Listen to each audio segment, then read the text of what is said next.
नमस्कार दोस्तों, decode exam के इस ऑनलाइन पोर्टल पे मैं प्रशांत आप सबका स्वागत करता हूं। दोस्तों, जैसा कि आप जानते हैं कि लोअर पीसीएस का एग्जाम 23 अगस्त 2026 को निर्धारित है। ऐसे में इस एग्जाम के लिए अब 20 दिन से भी कम का समय बचा है। तो ये जो समय है ये केवल और केवल अधिक से अधिक सिलेबस को रिवाइज करने पे लगना चाहिए और इसी को देखते हुए डिकोड एग्जाम की ओर से मैं लेकर के आया हूं यूपी स्पेशल का एक मास्टर क्लास, जिसमें हम 1 शॉट पूरा रिवीजन करेंगे यूपी स्पेशल को। आप सभी जानते हैं कि यूपी स्पेशल का बहुत अहम रोल है यूपी लोअर के पेपर में, क्योंकि कुल 100 प्रश्नों में से 20 प्रश्न केवल और केवल उत्तर प्रदेश विशेष से ही पूछे जाएंगे। तो ये बहुत महत्वपूर्ण टॉपिक है लोअर पीसीएस के एग्जाम में। कुल 100 में से 20 नंबर यानी 1/5 केवल और केवल यूपी स्पेशल की हिस्सेदारी है इस पेपर में, और ऐसे में यूपी स्पेशल बेहद महत्वपूर्ण है। और इस एक लेक्चर में हम 1 शॉट में पूरे यूपी स्पेशल को रिवाइज करेंगे। तो सारे टॉपिक्स जो यूपी स्पेशल से जुड़े हुए हैं उनको हम रिवाइज करेंगे। हालांकि जो महत्वपूर्ण फैक्ट्स है जो परीक्षा में आ सकता है केवल उतना ही पढ़ेंगे, यानी पूरा का पूरा जो है हम यूपी स्पेशल के सिलेबस को तो कवर करेंगे, लेकिन उसमें जो इंपॉर्टेंट है केवल उसे ही डिस्कस करेंगे। हम पूरी चीजों को नहीं पढ़ने वाले हैं, क्योंकि ये रिवीजन का टाइम है और ऐसे में जो महत्वपूर्ण है जो परीक्षा में आ सकता है उसको हम देखेंगे। और एक बहुत अच्छा आप समझ लीजिए कि रिवीजन सीरीज का जो है हमने पूरा ये बनाया हुआ है। ये सारी चीज़ें आपको मिलेंगी। अभी आप जब हम पढ़ना शुरू करेंगे तो आप सारी चीज़ों को देखेंगे बहुत अच्छे से, माइंड मैप और अधिक से अधिक इमेजेस के माध्यम से, ताकि आपको लंबे समय तक याद रह सके। इस तरह की पीपीटी बनाकर मैं लाया हूं। अभी हम क्लास को प्रारंभ करें उससे पहले उन लोगों के लिए जो समीक्षा अधिकारी, सहायक समीक्षा अधिकारी की जो आगामी परीक्षा होने वाली है उसकी तैयारी करना चाहते हैं, उसमें सफलता प्राप्त करना चाहते हैं, तो डिकोड एग्जाम की ओर से अभ्युदय बैच प्रारंभ किया गया है। जैसा कि आप सभी जानते हैं कि पिछले 3 समीक्षा अधिकारी, सहायक समीक्षा अधिकारी में डिकोड एग्जाम का रिजल्ट कितना अधिक रहा है। हर बार जो है 30 से अधिक सिलेक्शन डिकोड एग्जाम से हुआ है। सब लोगों का इंटरव्यू आपको इसी यूट्यूब चैनल पे मिल जाएगा, आप वहां जाकर के देख सकते हैं। तो एक जाना पहचाना नाम समीक्षा अधिकारी के क्षेत्र में डिकोड एग्जाम का है, आप सब जानते हैं।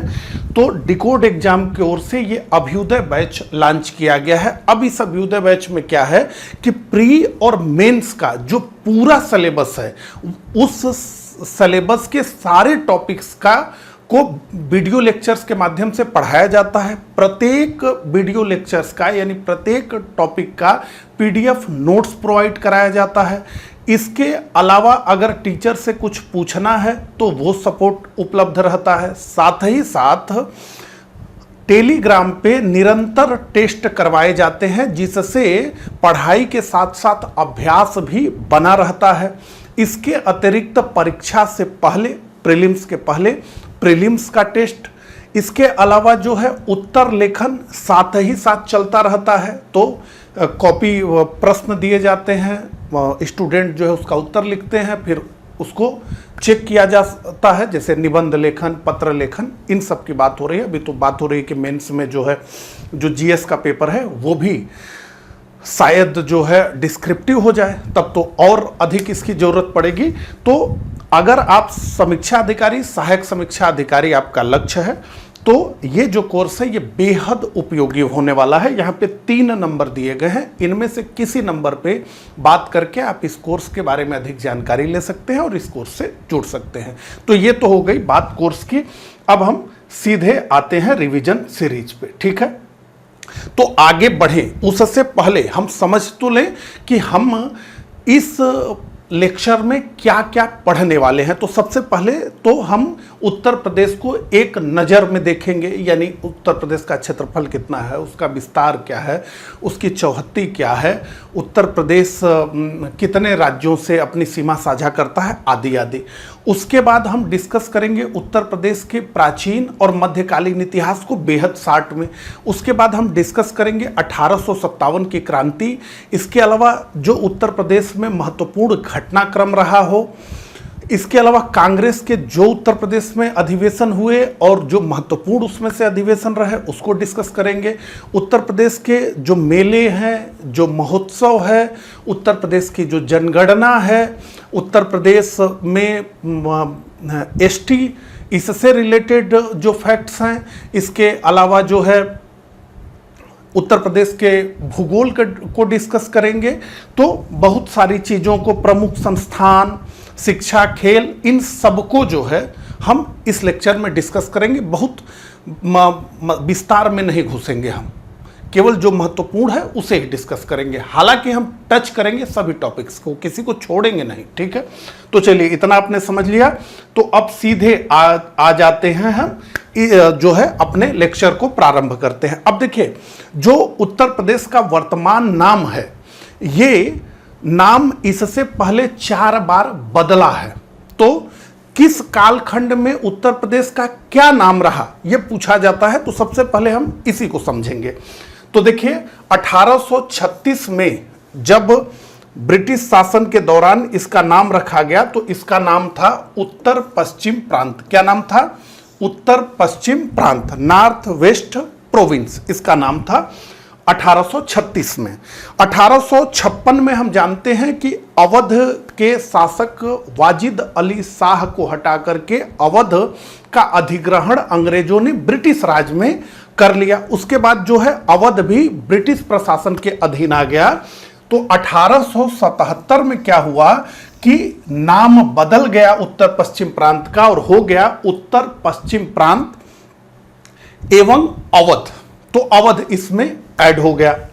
1902 में इसका नाम हुआ संयुक्त प्रांत, united province Agra and Awadh, ठीक है। अंग्रेज अवध को औध कहते थे, तो united province of Agra and Oudh या ऊध। 1937 में इसका नाम हो गया यूनाइटेड प्रोविंस। क्या हुआ नाम? यूनाइटेड प्रोविंस, यानी संयुक्त प्रांत।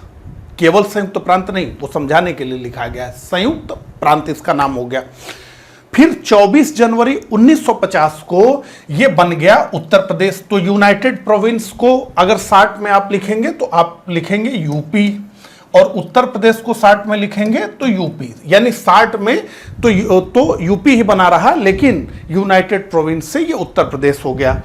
तो 1836, 1877, 1902 और 1937, इन 4 नामों के बदलाव के बाद फाइनली 24 जनवरी 1950 को उत्तर प्रदेश ये नामकरण हुआ और यूपी दिवस, ठीक है, 24 जनवरी 1950 को जो संयुक्त प्रांत का नाम बदलकर उत्तर प्रदेश किया गया, इसी उपलक्ष्य में यह दिवस मनाया जाता है, उत्तर प्रदेश दिवस। इतना स्पष्ट है। अब देखिए, राजधानी भी समय के साथ बदलती रही। तो 1836 में जो उत्तर पश्चिम प्रांत बना था, उसकी राजधानी थी आगरा, यानी 1836 में राजधानी थी आगरा।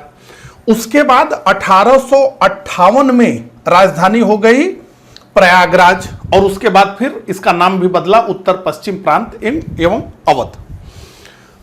1921 में लखनऊ आंशिक रूप से राजधानी बनी, ठीक है, उत्तर पश्चिम प्रांत एवं अवध की, क्योंकि संयुक्त प्रांत आगरा एवं अवध की, ठीक है। और उसके बाद 1935 से लखनऊ पूर्णतः जो आज तक बनी हुई है, ठीक है। इतनी बात आपको स्पष्ट है। तो चलिए अब आगे बढ़ते हैं। अब देखिए, 1 नवंबर 1956 को राज्य पुनर्गठन जो भारत में किया गया, राज्य पुनर्गठन आयोग की सिफारिश पर, जैसा कि अगर आपने पढ़ा होगा तो आपने ये पढ़ा होगा कि स्वतंत्रता के बाद जो भारत में राज्य थे वो वर्तमान की तरह राज्य और केंद्र शासित इन दो भागों में नहीं विभाजित थे, बल्कि category A, category B, category C और कैटेगरी डी, जिसमें केवल अंडमान और निकोबार द्वीप समूह था। इस तरह से ए, बी, सी, डी की कैटेगरी थी, जो 1956 में राज्य पुनर्गठन के माध्यम से जो है फिर इस कैटेगरी को समाप्त किया गया। तो राज्य पुनर्गठन आयोग की सिफारिश पर 1 नवंबर 1956 को पुनर्गठन हुआ उत्तर प्रदेश का। ठीक है, अब उत्तर प्रदेश का एक विभाजन भी हो चुका है। तो पहले उत्तर प्रदेश और उत्तराखंड एक ही राज्य थे, लेकिन 9 नवंबर 2000 को उत्तर प्रदेश के 13 पहाड़ी जिलों को काट करके उत्तरांचल बनाया गया, जिसका वर्तमान में नाम उत्तराखंड है। ठीक है, ये याद रखना है, 9 नवंबर 2000। अब देखिए, अब जो है उत्तर प्रदेश का जो अक्षांशीय और देशांतरीय विस्तार है उसको हम समझ लेते हैं। तो देखिए, 23 डिग्री 24 मिनट उत्तरी अक्षांश, 30 डिग्री 24 मिनट उत्तरी अक्षांश और 23 डिग्री 52 मिनट उत्तरी अक्षांश। इसी तरह से 77 डिग्री 5 मिनट पूर्वी देशांतर से 84 डिग्री 38 मिनट पूर्वी देशांतर तक विस्तार है। चौड़ाई में अगर हम देखें तो 240 किलोमीटर और लंबाई में देखें तो 650 किलोमीटर में उत्तर प्रदेश फैला हुआ है।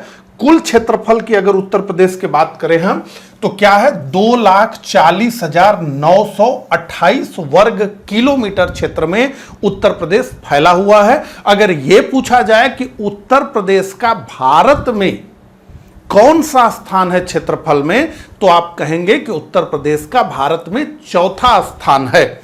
कौन सा स्थान है? चौथा स्थान है।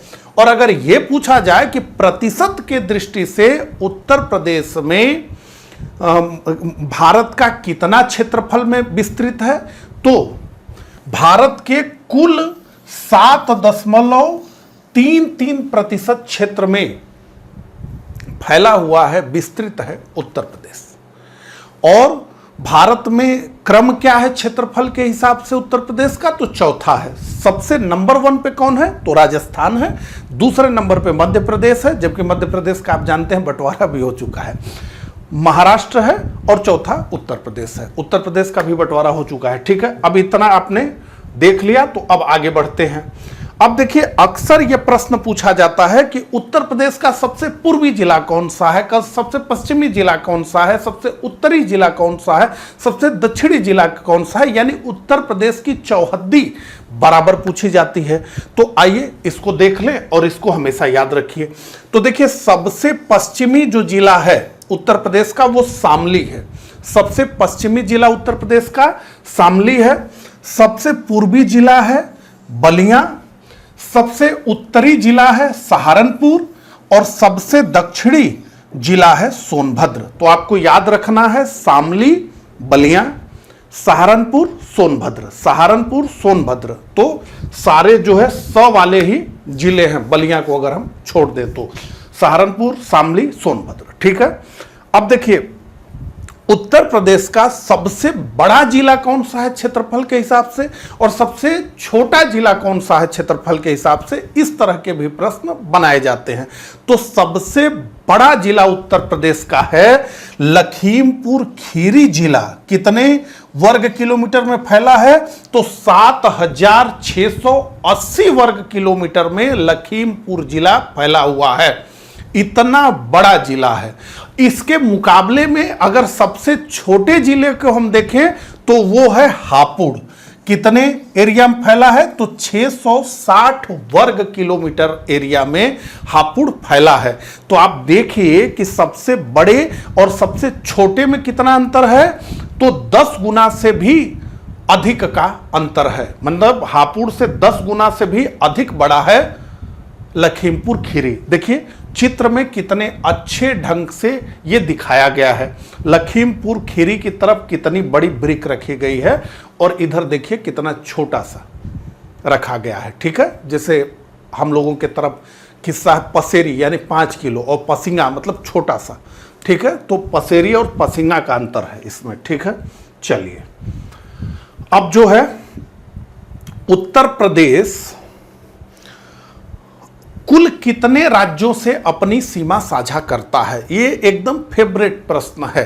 तो उत्तर प्रदेश कुल 8 राज्यों से अपनी सीमा साझा करता है और एक यूनियन टेरिटरी से भी अपनी सीमा साझा करता है जो कि है दिल्ली। तो 8 + 9, 8 राज्य और एक केंद्र शासित प्रदेश से उत्तर प्रदेश अपना सीमा साझा करता है। अब देखिए कौन कौन से वो जो है राज्य हैं जिनसे उत्तर प्रदेश अपनी सीमा साझा करता है। देखिए तो हिमाचल प्रदेश, हरियाणा, राजस्थान, मध्य प्रदेश, छत्तीसगढ़, बिहार, झारखंड, अब ये केंद्र शासित प्रदेश आ गया दिल्ली, और उत्तराखंड। कुल 8 राज्य एक केंद्र शासित प्रदेश से अपनी सीमा साझा करता है उत्तर प्रदेश। अब आपसे पूछा जा सकता है कि उत्तर प्रदेश किस राज्य के साथ अपनी सबसे अधिक सीमा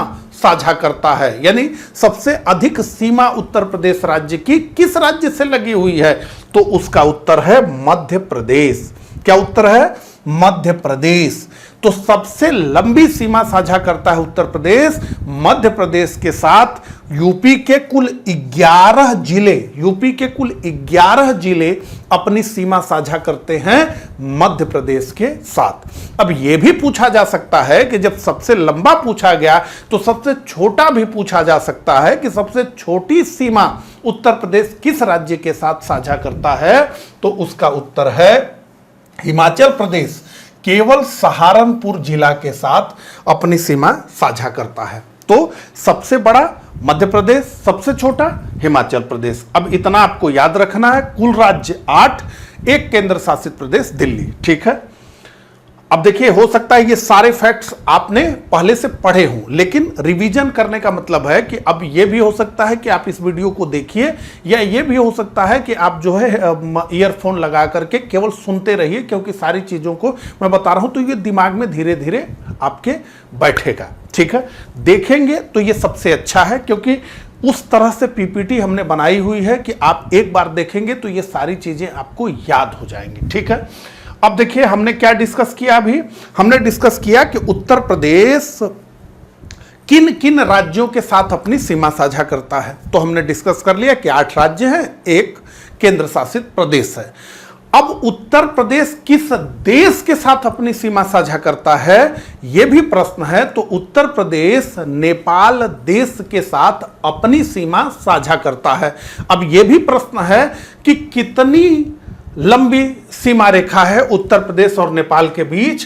तो 580 में केवल 1 किलोमीटर कम, 579 किलोमीटर लंबी सीमा है। अब जब सीमा की लंबाई हमें पता चल गई तो अब हमें यह भी जानना होगा कि कुल उत्तर प्रदेश के कितने जिले हैं जो नेपाल से अपनी सीमा साझा करते हैं।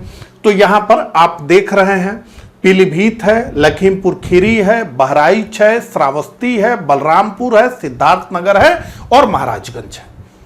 इतने जिले हैं जो कि नेपाल के साथ अपनी सीमा साझा करते हैं। हो सकता है कि ये पूछा जा सके आपसे, तो इसको याद करने के लिए एक ट्रिक भी हम लेकर के आए हैं। क्या है ट्रिक? पीली खीरी में बहरे महाराज सिद्धार्थ ने बलराम को श्राप दे दिया। थोड़ा सा मुश्किल लग रहा है याद करने में, 1-2 बार इसको पढ़ेंगे तो याद हो जाएगा। तो पीली क्या है?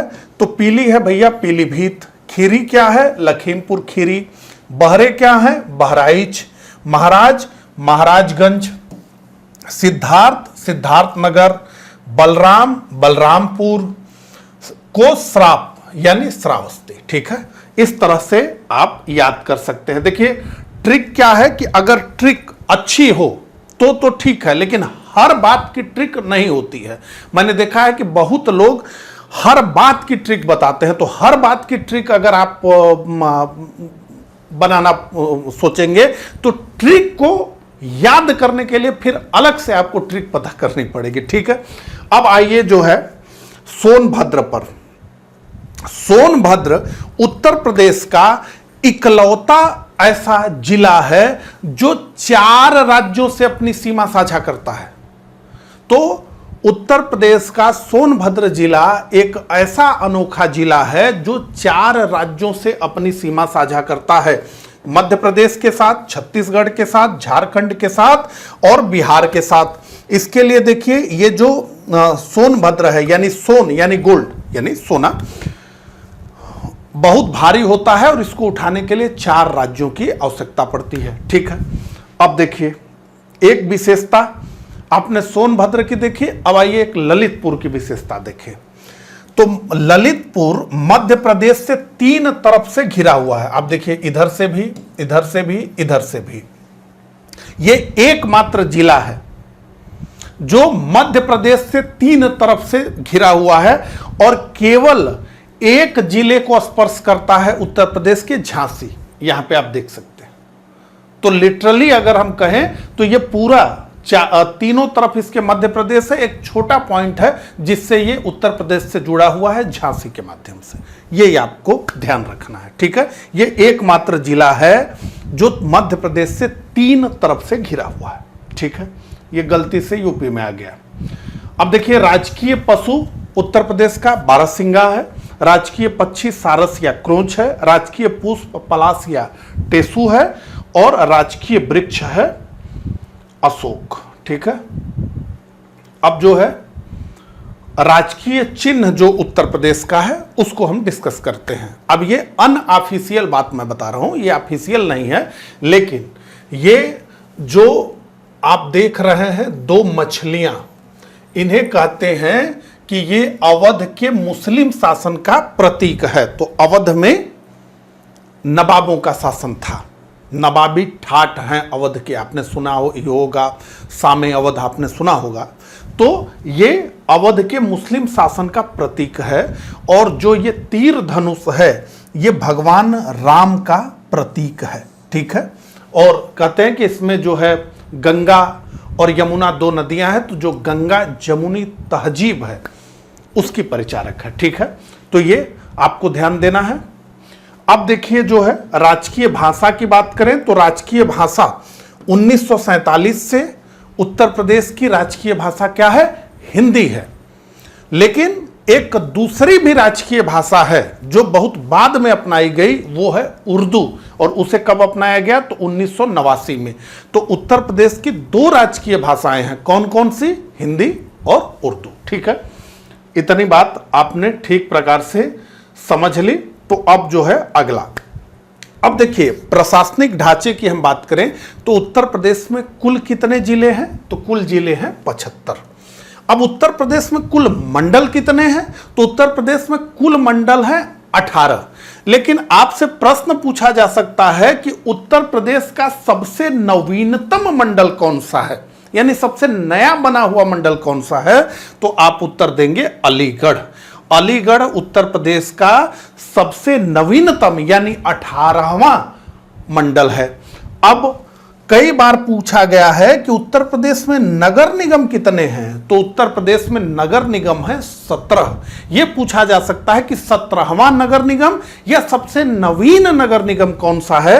तो आप कहेंगे शाहजहांपुर। ठीक है, इसके अलावा एनसीआर में नेशनल कैपिटल रीजन दिल्ली में यूपी के कितने जिले शामिल हैं? तो कुल 8 हैं। मेरठ है, हापुड़ है, गाजियाबाद है, बागपत है, गौतम बुद्ध नगर है, मुजफ्फरनगर है, बुलंदशहर है, शामली है। 4 ऐसे भी जिले हैं जो प्रस्तावित है कि एनसीआर के ये भाग बन जाएंगे। तो एक है मथुरा, दूसरा है अलीगढ़, चौथा है हाथरस, तीसरा है हाथरस और चौथा है सहारनपुर। ठीक है, इतना हमने समझ लिया।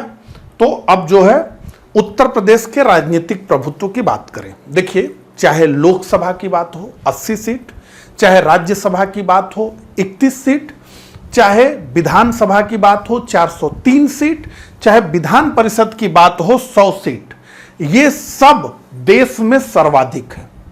देश में सब सर्वाधिक लोकसभा की सीटें उत्तर प्रदेश, सर्वाधिक राज्यसभा की सीटें उत्तर प्रदेश, सर्वाधिक विधानसभा की सीटें उत्तर प्रदेश, सर्वाधिक विधान परिषद की सीटें उत्तर प्रदेश। ठीक, अब लोकसभा की सीटें कितनी है उत्तर प्रदेश में? 80। अब आपसे पूछा जा सकता है कि उत्तर प्रदेश में कुल एससी और एसटी के लिए आरक्षित लोकसभा सीटें कितनी हैं?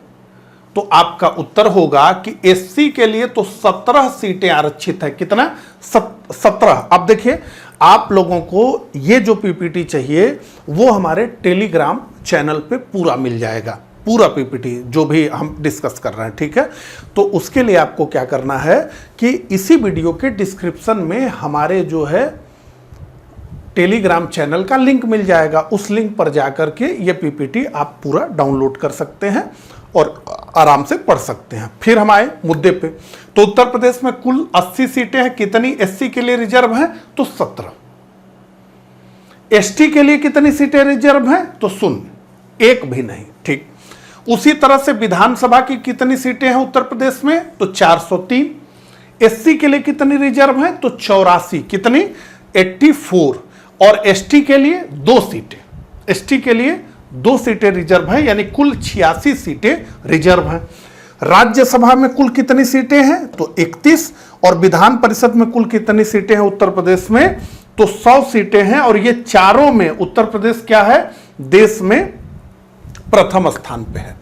अब जो प्रमुख व्यक्तित्व रहे प्रथम, तो प्रथम मुख्यमंत्री उत्तर प्रदेश का कौन थे? तो गोविंद बल्लभ पंत प्रथम मुख्यमंत्री थे उत्तर प्रदेश के। उत्तर प्रदेश की प्रथम महिला मुख्यमंत्री कौन थी? तो उत्तर प्रदेश की प्रथम महिला मुख्यमंत्री थी सुचेता कृपलानी। एक फैक्ट इससे और जुड़ा है, सुचेता कृपलानी केवल उत्तर प्रदेश की प्रथम महिला मुख्यमंत्री नहीं थी, बल्कि पूरे भारत में किसी राज्य की पहली महिला मुख्यमंत्री थी। उसी तरीके से प्रथम महिला राज्यपाल उत्तर प्रदेश की थी सरोजनी नायडू। साथ ही ये पूरे भारत की किसी राज्य की पहली महिला राज्यपाल थी। दोनों लोग, चाहे मुख्यमंत्री की बात करें तो किसी राज्य की पहली महिला मुख्यमंत्री सुचेता कृपलानी, किसी राज्य की पहली महिला राज्यपाल सरोजनी नायडू, ठीक है। प्रथम विधानसभा अध्यक्ष कौन थे? तो राजर्षि पुरुषोत्तम दास टंडन। और प्रथम मुख्य न्यायाधीश कौन थे? तो प्रथम मुख्य न्यायाधीश इलाहाबाद हाई कोर्ट के थे सर वाल्टर मोर्गन। स्वतंत्रता के बाद कौन प्रथम बने? तो बिंदु भूषण मलिक। और प्रथम लोकायुक्त उत्तर प्रदेश के तो न्यायमूर्ति विशंभर दयाल, प्रथम लोकायुक्त ये उत्तर प्रदेश के रहे, ठीक है। चलिए, अब जो है हमने जो पढ़ा उसी के रिवीजन का ये चार्ट है। जैसे हमने पढ़ा कि उत्तर प्रदेश का स्थापना 24 जनवरी 1950, विभाजन हुआ 9 नवंबर 2000 को उत्तराखंड बना, जिले हैं 75, मंडल हैं 18, नगर निगम है 17, राजकीय भाषा हिंदी 1947 में, उर्दू, क्षेत्रफल, विस्तार, ये सारी चीजें जो हमने डिस्कस की वो रिवीजन चार्ट यहाँ पे दिया हुआ है। अब हम आगे बढ़ते, तो अब हम डिस्कस करेंगे उत्तर प्रदेश प्राचीन एवं मध्यकालीन इतिहास की। तो जो महत्वपूर्ण है, जो परीक्षा में पूछा जा सकता है, बस उसे ही डिस्कस करेंगे, क्योंकि आप जान ही रहे हैं कि इतिहास तो अपने आप में कितना बड़ा विषय है। तो कोल डिहवा ये कहाँ पे है? प्रयागराज में है। क्या इसकी विशेषता है? तो यहां से दुनिया के सबसे प्राचीनतम चावल की खेती के साक्ष्य प्राप्त हुए हैं। इसी तरह प्रतापगढ़ में सराय नाहर राय, महदाहा और दमदमा, तो यहां मध्य प्रासाद काल के मानव कंकाल, गर्त चूल्हे और अस्थि से निर्मित आभूषण प्राप्त हुए हैं। बेलन घाटी, प्रयागराज और मिर्जापुर, तो ये देश का एकमात्र स्थल है जहां पूरा पाषाण काल से लेकर नव पाषाण काल तक के साक्ष्य एक ही निरंतर क्रम में मिले हैं। और अब देखिए, ये फैक्ट तो बहुत रटा गया है कि सिंधु घाटी सभ्यता का सबसे पूर्वी स्थल कौन सा है? आलमगीरपुर, मेरठ, ये हिंडन नदी के तट पर बसा हुआ है। इसी तरह से सनौली, बागपत, यहां 2000 से 1800 ईसा पूर्व उत्तर हड़प्पा कालीन संस्कृति का ये महत्वपूर्ण स्थल है। यहाँ ताम्रयुगीन रथनुमा वाहन, हालांकि वो पक्का रथ ही है, इस पर विवाद है, तो इसीलिए लिखा गया है कि रथनुमा वाहन, ताबूत दफन और शाही कब्रें जो है यहां से मिली हुई हैं। अब देखिए, उत्तर प्रदेश को बौद्ध धर्म का पालना कहा जाता है। उत्तर प्रदेश को क्या कहा जाता है? बौद्ध धर्म का पालना, क्योंकि गौतम बुद्ध ने अपना ज्ञान प्राप्ति के बाद अपना पहला उपदेश उत्तर प्रदेश में ही दिया। सबसे अधिक समय तक वो उत्तर प्रदेश में ही रहे। तो देखिए, सारनाथ वाराणसी में ज्ञान प्राप्ति के बाद गौतम बुद्ध ने प्रथम उपदेश दिया वाराणसी में, उत्तर प्रदेश के धर्म चक्र प्रवर्तन जिसे कहा गया, धर्म चक्र प्रवर्तन। इसके अलावा श्रावस्ती को हम देखें तो सर्वाधिक उपदेश गौतम बुद्ध ने श्रावस्ती में ही दिया, और सर्वाधिक, ये कई बार पूछा गया है, सर्वाधिक वर्षावास यानी रेनी सीजन में, वर्षा के दिनों में उन्होंने श्रावस्ती में ही व्यतीत किया। इसके अलावा कुशीनगर, महापरिनिर्वाण, जो महात्मा बुद्ध का महापरिनिर्वाण हुआ यानी जो वो मृत्यु को प्राप्त हुए, वो कुशीनगर में। तो देखिए, इसे उत्तर प्रदेश को बौद्ध धर्म का पालना कहा जाता है। गौतम बुद्ध ने अपना सर्वाधिक समय इसी भूमि पर व्यतीत किया, यानी उत्तर प्रदेश में व्यतीत किया।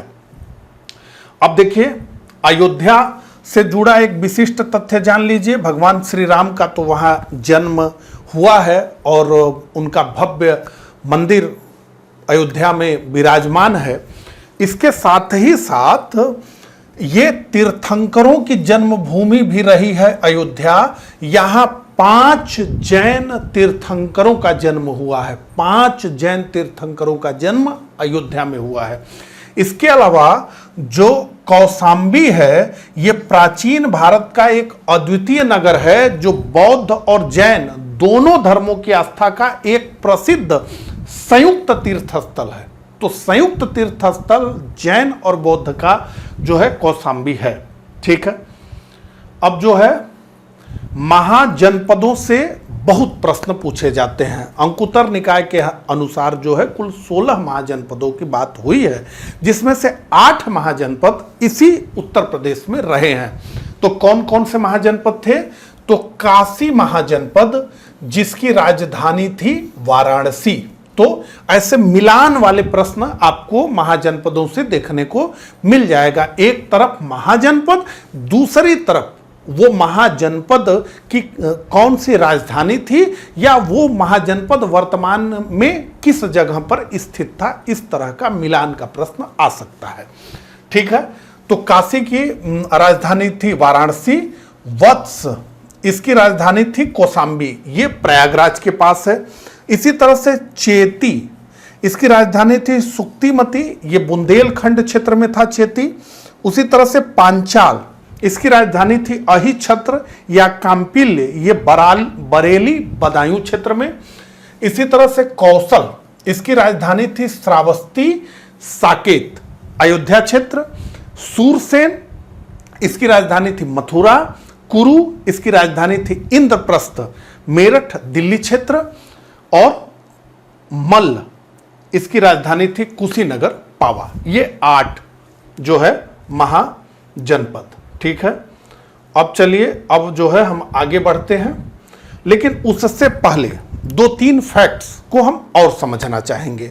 देखिए, जो भारत का राष्ट्रीय चिन्ह है वो लिया गया है सम्राट अशोक ने, जो सारनाथ स्तंभ, जिसे हम सिंह स्तंभ कहते हैं, ठीक है, इसे, और धमेक स्तूप जो सारनाथ में स्थित है, ये सम्राट अशोक ने निर्मित कराया था सारनाथ में। तो राष्ट्रीय चिन्ह भी यहीं से हमारा लिया गया है। ठीक है। इसके अलावा गुप्त काल के मंदिर के जो है अभी बचा हुआ है, उसमें से सबसे प्रसिद्ध मंदिर है भीतर गांव मंदिर का, भीतर गांव मंदिर। तो ये गुप्त काल का ईंटों से निर्मित सबसे पुराना मंदिर है, जो वर्तमान में भी सुरक्षित है। पत्थर से बना नहीं, ईंटों से बना हुआ।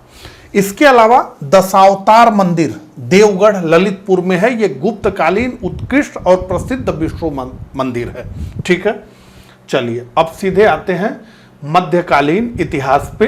तो आगरा की बात करेंगे, जौनपुर की बात करेंगे, फतेहपुर सीकरी की बात करेंगे। तो आगरा का संस्थापक कौन? तो सिकंदर लोदी, 1504 ईस्वी। इसने 1506 ईस्वी में इसे सल्तनत, दिल्ली सल्तनत की राजधानी उसने आगरा को बनाया।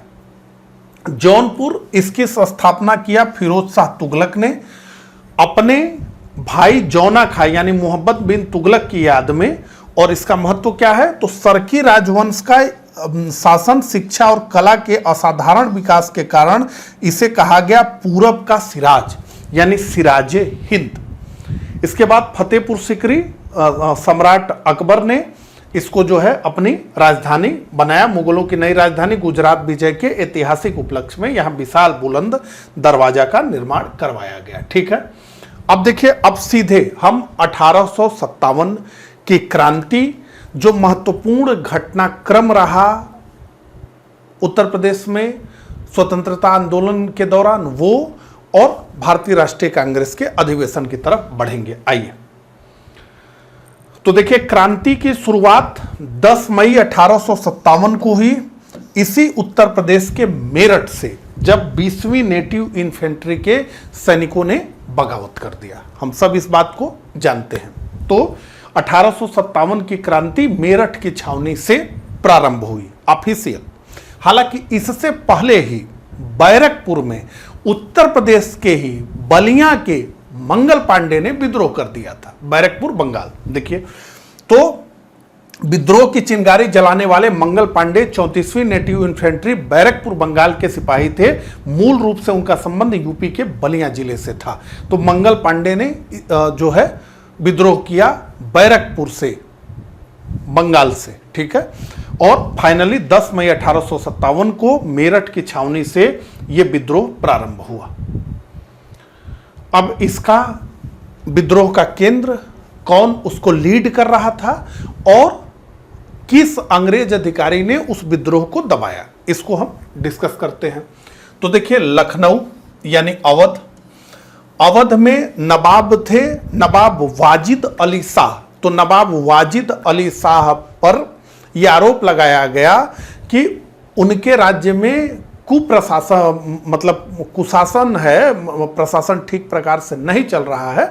तो इस आधार पे ब्रिटिश राज में अवध को मिला लिया गया 1856 में। और नवाब वाजिद अली शाह को मटिया बुर्ज में, बंगाल में यानी कलकत्ता के पास, उनको जो है निर्वासित कर दिया गया। कहा गया कि राज्य भी अंग्रेजों ने उनसे ले लिया और यह कहा कि अब अवध में आप रहेंगे भी नहीं, आप चलिए कलकत्ता। तो उन्हीं की एक पत्नी थी जिनका नाम था बेगम हजरत महल और जिनका एक पुत्र था बिरजिस कादिर। उस बिरजिस कादिर को अवध का नवाब घोषित करके बेगम हजरत महल ने क्रांति की मसाल अपने हाथों में थामी और बहुत संघर्ष अवध में अंग्रेजों को करना पड़ा। अवध को प्राप्त करने के लिए कालीन कैंपवेल के नेतृत्व में अंग्रेजों ने विजय प्राप्त की। इसके बाद कानपुर को लीड किया नाना साहब ने और उनके जो है एक विश्वस्त तात्या टोपे ने। कालीन कैंपवेल ने यहां के विद्रोह को दबाया। इलाहाबाद प्रयागराज में हम देखें तो लिकायत अली, कर्नल नील ने इस विद्रोह को दबाया। और बरेली में खान बहादुर खान, तो खान बहादुर खान ने तो एक बड़ी सेना भी तैयार कर ली थी। ठीक है, बरेली के शासक के रूप में ये कार्य कर रहे थे। अब देखिए, महारानी लक्ष्मीबाई को हम जानते हैं कि महारानी लक्ष्मीबाई ने जो है झांसी से अंग्रेजों के विरुद्ध अपनी तलवार उठाई और इस नारे के साथ कि मैं अपनी झांसी किसी को नहीं दूंगी। तो ह्यूरोज ही जो है पीछा कर रहा था महारानी लक्ष्मीबाई का जब उनकी मृत्यु हुई उससे पहले। तो ह्यूरोज की एक बात है, हालांकि अब ये बात पूरी तरह से प्रमाणित नहीं होती है, लेकिन इतिहासकार इसको लिखते हैं कि ह्यूरोज ने कहा था, मतलब महारानी लक्ष्मीबाई के हिम्मत को देखकर, उनके साहस को, उनकी वीरता को देखकर उसने ये लिखा था कि यहाँ सोई हुई, यानी उनकी मृत्यु के बाद, यहाँ सोई हुई औरत अकेली मर्द है। यानी सारे विद्रोहियों में यही औरत है जो अकेली मर्द है। ठीक है, और एक नाम और, मौलवी अहमदुल्ला। आपसे पूछा जा सकता है कि अंग्रेज अपना सबसे कट्टर दुश्मन किसे मानते थे? तो मौलवी अहमदुल्ला को मानते थे, और मौलवी अहमदुल्ला को लाइट हाउस ऑफ रिवेलियन कहा गया। क्या मतलब हुआ इसका? इसका मतलब हुआ कि विद्रोह का ये प्रकाश स्तंभ थे। 50,000 रुपए का इनाम उस जमाने में इनके ऊपर था, जैसा कि आप चित्र में देख सकते हैं। अब देखिए, दो महत्वपूर्ण घटनाक्रम जो है हुआ उत्तर प्रदेश में, जिसमें से कि सबसे पहले महत्वपूर्ण घटना को हम डिस्कस करें, जिसने कि असहयोग आंदोलन के जलती हुई मसालों पर पानी डालने का काम कर दिया, और वो था चौरी चौरा की घटना, जो कि 4 फरवरी 1922 को हुई, जब पूरे देश में असहयोग आंदोलन की ज्वाला पूरे जोर से जल रही थी। तभी चौरी चौरा नामक स्थान पर जो आंदोलन के नायक थे, उनका भिड़ंत हो गया पुलिस से, और अंततः जो है पुलिस ने गोली चला दी, और जो स्वतंत्रता सेनानी थे उन्होंने जो है थाने में आग लगा दी, और कई पुलिस वाले मारे गए। जिसके बाद महात्मा गांधी ने यह कहा कि मैंने अहिंसक आंदोलन प्रारंभ किया था, अब इस आंदोलन में हिंसा हो गई, तो ऐसे में उन्होंने 12 फरवरी 1922 को असहयोग आंदोलन को वापस ले लिया, और पूरा देश स्तब्ध रह गया। तो ये जो स्थान रहा, ये उत्तर प्रदेश में गोरखपुर में चौरी चौरा रहा। इस हिंसक घटना के कारण महात्मा गांधी ने अपना असहयोग आंदोलन वापस ले लिया। इसके बाद 1924 में कानपुर में हिंदुस्तान रिपब्लिकन एसोसिएशन HRA का गठन किया गया। ये क्रांतिकारी संगठन था जो इस बात पर विश्वास करता था कि सख्ती से अंग्रेजी राज्य को हटाया जा सकता है। बाद में इसी का नाम बदल के HSRA कर दिया गया। ठीक है, तो सचिंद्रनाथ सन्याल, राम प्रसाद बिस्मिल, चंद्रशेखर आजाद आदि इसके संस्थापक रहे। इसके अलावा अखिल भारतीय किसान सभा भी 1936 में लखनऊ में आयोजित किया गया। इसका प्रथम अधिवेशन, और इसके अध्यक्ष थे स्वामी सहजानंद सरस्वती। अब आप कमेंट करके बताइए कि इसके महासचिव कौन थे। ठीक है, चलिए अब जो है, अगर हम क्रांतिकारी गतिविधियों की बात करें तो उत्तर प्रदेश में सबसे महत्वपूर्ण है काकोरी ट्रेन एक्शन। क्या है? Kakori train action. अब क्रांतिकारियों को धन की बहुत कमी थी, तो उन्होंने कहा कि धन की प्राप्ति के लिए ब्रिटिश सरकार के खजाने को लूट लेना चाहिए। तो ब्रिटिश सरकार के खजाने को लूटा गया। तो ये काकोरी स्टेशन, जो कि सहारनपुर लखनऊ लाइन पे है, 9 अगस्त 1925। ठीक है, अब इस मामले में 4 लोगों को फांसी हुई। तो सबसे पहले राम प्रसाद बिस्मिल। तो ये पूछा जाता है कि किसको किस जेल में फांसी दी गई।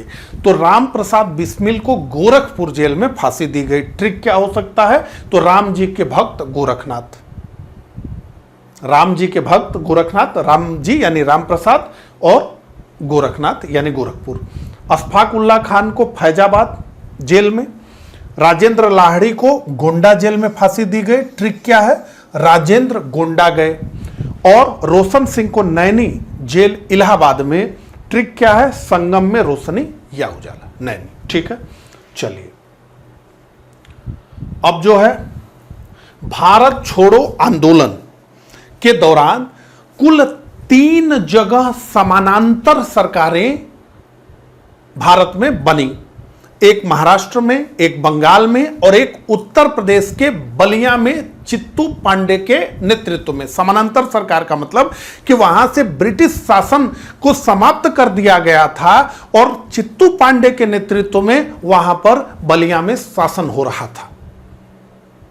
तो भारत छोड़ो आंदोलन के दौरान जो 3 समानांतर सरकारें पूरे भारत में बनी थी, उसमें से एक उत्तर प्रदेश के बलिया में बनी थी, चित्तू पांडे के नेतृत्व में। ठीक है, तो 1942 के आंदोलन के दौरान ब्रिटिश हुकूमत को उखाड़ फेंकते हुए यूपी के बलिया जिले में पहली स्वतंत्र सरकार का गठन किया गया चित्तू पांडे के नेतृत्व में। और चित्तू पांडे को क्या कहा जाता है? शेर ए बलिया। क्या कहा जाता है? शेर ए बलिया, चित्तू पांडे। अब जो है, अधिवेशन की बात करते हैं, कांग्रेस के अधिवेशन, तो स्वतंत्रता से पूर्व कांग्रेस के 9 अधिवेशन उत्तर प्रदेश में हुए। कितने? 9 अधिवेशन हुए, जिसमें से सर्वाधिक तीन अधिवेशन लखनऊ और इलाहाबाद में हुए। तो 3 लखनऊ में, 3 इलाहाबाद में हुआ, यानी 9 में से 6 अधिवेशन इन्हीं 2 शहरों में हुए। अब जो है सबसे महत्वपूर्ण अधिवेशन जो 1916 का अधिवेशन रहा, जिसकी अध्यक्षता किया अंबिका चरण मजमूदार ने। अभी 1916 का जो अधिवेशन है कांग्रेस का, ये 2 बातों के लिए महत्वपूर्ण है। पहला तो 1907 में जो कांग्रेस का स्प्लिट हुआ था, गर्मपंथी और नरमपंथी के बीच जो कांग्रेस का विभाजन हो गया था, तो एक बार फिर से गर्मपंथी और नरमपंथी एक दूसरे के साथ एक ही मंच पर आ गए, यानी उनका मिलन हो गया गर्मपंथी और नरमपंथी का। इसके अलावा मुस्लिम लीग और कांग्रेस का यह संयुक्त अधिवेशन रहा। ठीक है, कांग्रेस प्लस मुस्लिम लीग का यह साझा मंच रहा। इसे कहते हैं लखनऊ पैक्ट, 1916 में हुआ ये। ठीक है, अब आइए, अब एक क्रम से जो महत्वपूर्ण अधिवेशन उत्तर प्रदेश में हुए उसको डिस्कस करते हैं। तो 1888 में इलाहाबाद में, यानी ये कांग्रेस का तीसरा अधिवेशन, कौन अध्यक्षता किसने किया? जॉर्ज यूल या जॉर्ज यूले ने। क्यों महत्वपूर्ण है? जॉर्ज यूले प्रथम अंग्रेज, प्रथम यूरोपीय या प्रथम ईसाई अध्यक्ष था कांग्रेस का, इसलिए यह महत्वपूर्ण है। दूसरा, 1905 का बनारस अधिवेशन, जिसकी अध्यक्षता किया गया प्रमुख नरमपंथी नेता गोपाल कृष्ण गोखले के द्वारा, और जिस अधिवेशन में बंगाल विभाजन के विरोध में चल रहे स्वदेशी आंदोलन का समर्थन किया गया कांग्रेस के द्वारा। यह इसलिए महत्वपूर्ण है। 1925 का कानपुर का अधिवेशन, जिसकी अध्यक्षता की गई सरोजनी नायडू के द्वारा। क्यों महत्वपूर्ण है? सरोजनी नायडू कांग्रेस की प्रथम भारतीय महिला अध्यक्षा थी। ठीक है, यह इसलिए महत्वपूर्ण है। 1936 का लखनऊ अधिवेशन, जिसकी अध्यक्षता की गई जवाहरलाल नेहरू के द्वारा, और जिसमें जवाहरलाल नेहरू ने यह कहा कि मैं समाजवादी हूं और मेरा लक्ष्य समाजवाद की स्थापना करना है, जिसकी स्थापना उन्होंने स्वतंत्रता के बाद कर दी। 1946 का जो अधिवेशन रहा मेरठ में, जो आयोजित किया गया उत्तर प्रदेश के, उसकी अध्यक्षता जेबी कृपलानी ने की। तो क्यों महत्वपूर्ण है ये? 1947 में भारत की आजादी के समय यही कांग्रेस के अध्यक्ष थे। ठीक है, ये इतने फैक्ट्स हमने कांग्रेस से जुड़े हुए देख लिए। कमेंट करके ये भी बताइए कि अभी तक का लेक्चर आपको कैसा लगा, किस तरह का समझ में आया, और जो पीपीटी हम लोग प्रयोग कर रहे हैं, जिसके माध्यम से सारी चीज़ों को पढ़ और समझ रहे हैं, वो किस तरह का है, ये कमेंट करके अपनी राय दीजिए। तो अब उत्तर प्रदेश कला संस्कृति मेले और महोत्सव को हम डिस्कस करेंगे। आइए, तो देखिए, उत्तर प्रदेश का एकमात्र शास्त्रीय नृत्य है कथक। क्या है? कथक। देखिए, ये उत्तर प्रदेश का एकमात्र शास्त्रीय नृत्य है। प्रमुख केंद्र इसके कौन से हैं?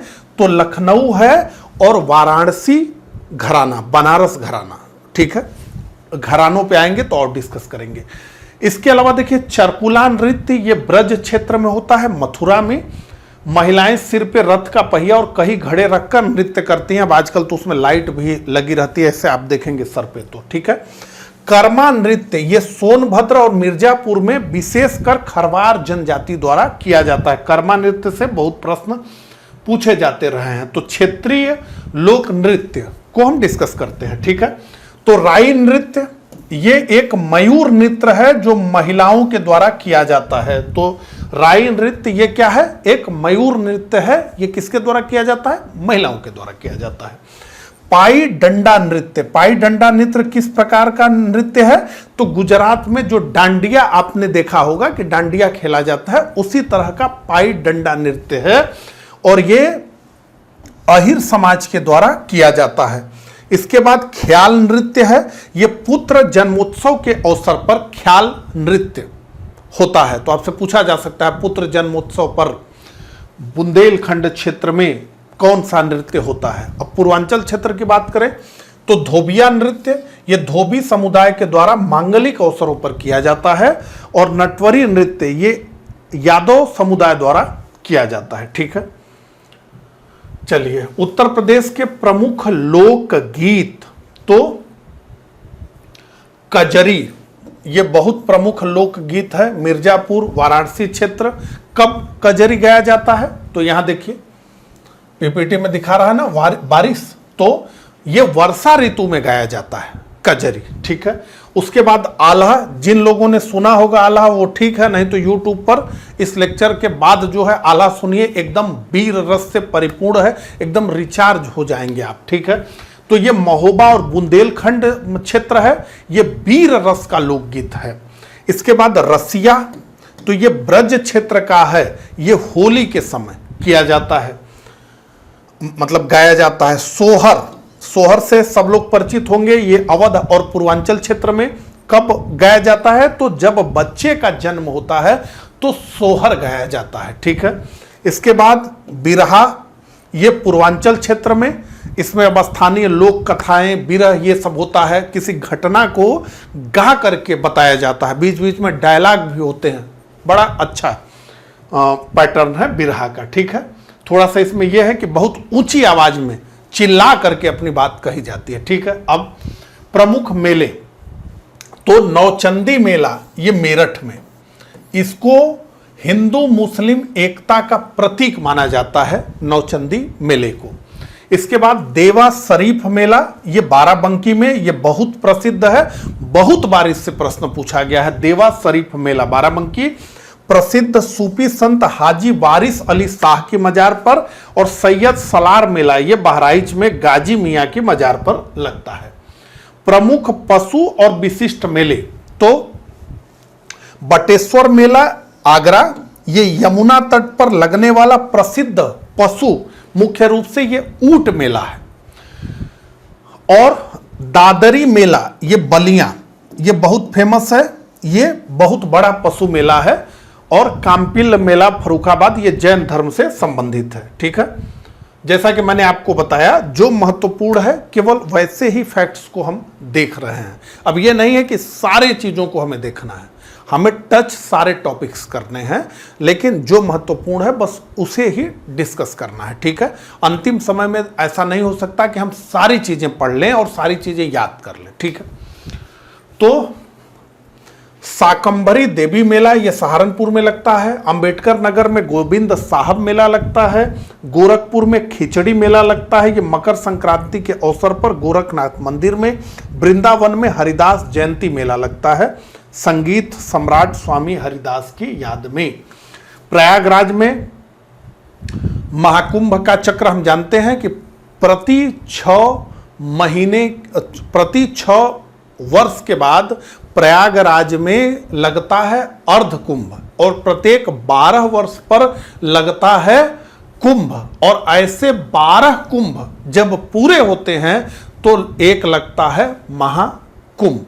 ठीक है, तो कुंभ प्रति 12 वर्ष पर, अर्ध कुंभ प्रति 6 वर्ष पर, लेकिन हर वर्ष वहां मेला लगता है जिसे हम जानते हैं माघ मेले के नाम से।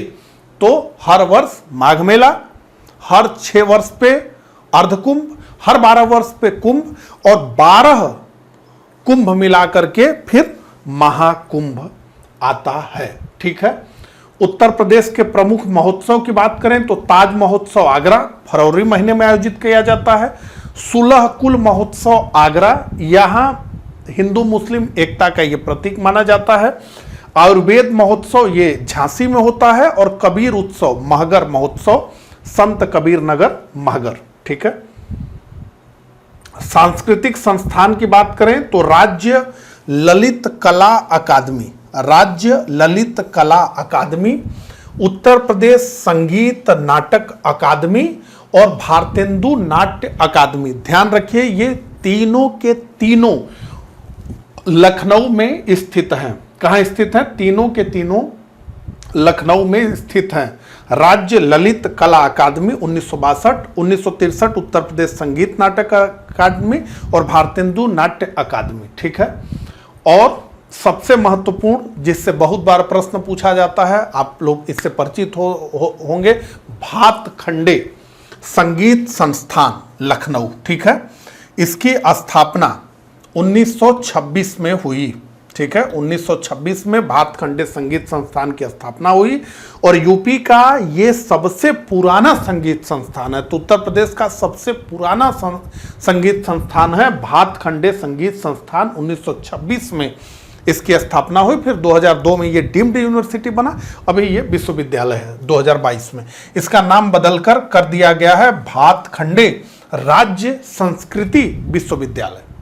भातखंडे राज्य संस्कृति विश्वविद्यालय इसका नाम हो गया है। अब देखिए, नृत्य की बात करते हैं। गीत, मेले, महोत्सव, सब एक तरीके से रिवीजन टाइप का हो जाएगा। ठीक है। बुंदेलखंड क्षेत्र, राई, पाई, डंडा, ख्याल, गीत, आला, वीर रस और मेले महोत्सव, आयुर्वेद महोत्सव झांसी और कजली महोबा। ठीक है। पूर्वांचल, धोबिया और नटवरी, बिरहा और सोहर, दादरी मेला बलिया, खिचड़ी मेला गोरखपुर। ब्रज और आगरा क्षेत्र, चरकुला नृत्य, गीत, रसिया, हरिदास जयंती, बटेश्वर मेला, ताज, सुलहकुल आदि। और मिर्जापुर सोनभद्र की बात करें तो कर्मा, कजरी, वर्षा ऋतु। ठीक है। चलिए, अब उत्तर प्रदेश का में नदियां, झीलें और सिंचाई तंत्र की हम बात करेंगे। तो सबसे पहले तो हम बात करेंगे गंगा नदी की ही।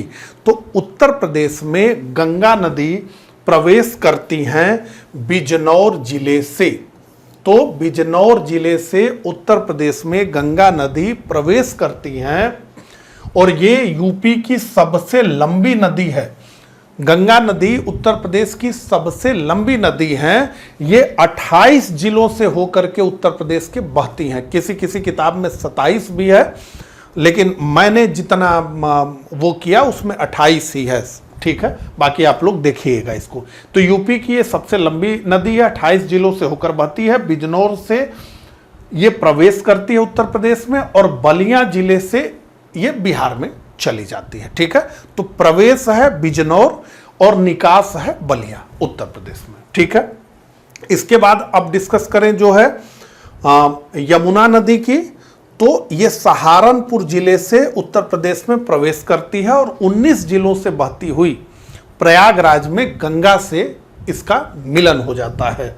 तो ये हो जाता है गंगा जमुनी संस्कृति। ठीक है।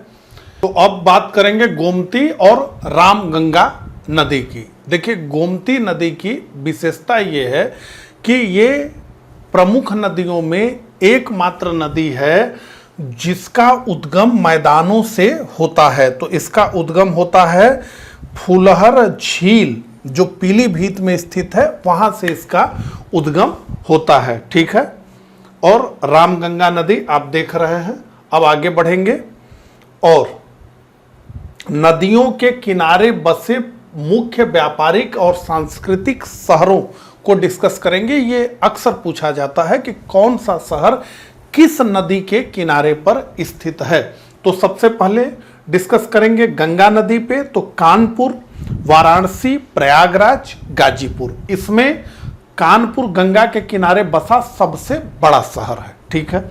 उसी तरह से यमुना नदी की अगर हम बात करें तो आगरा, मथुरा, इटावा, ये सब यमुना नदी के किनारे पर बसे हुए शहर हैं।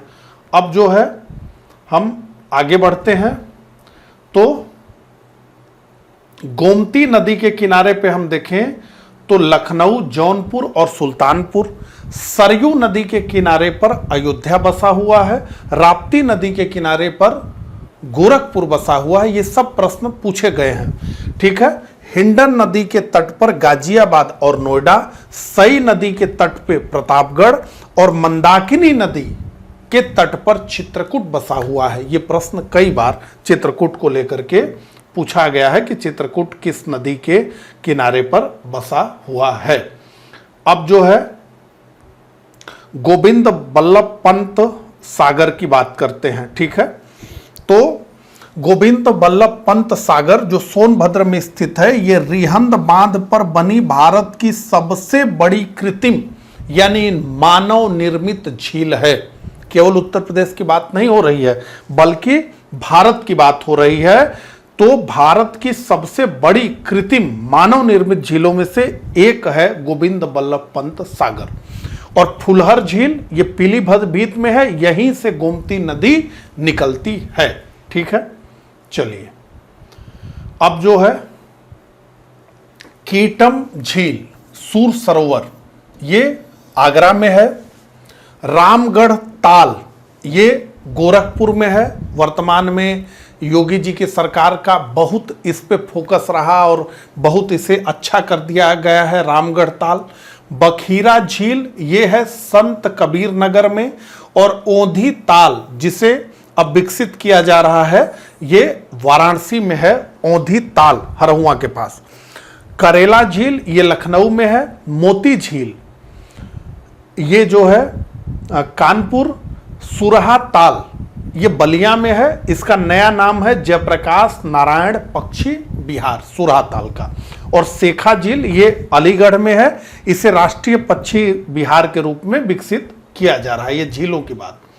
अब जो है अंतरराज्यीय और अंतर्राष्ट्रीय सिंचाई परियोजनाओं की बात करते हैं।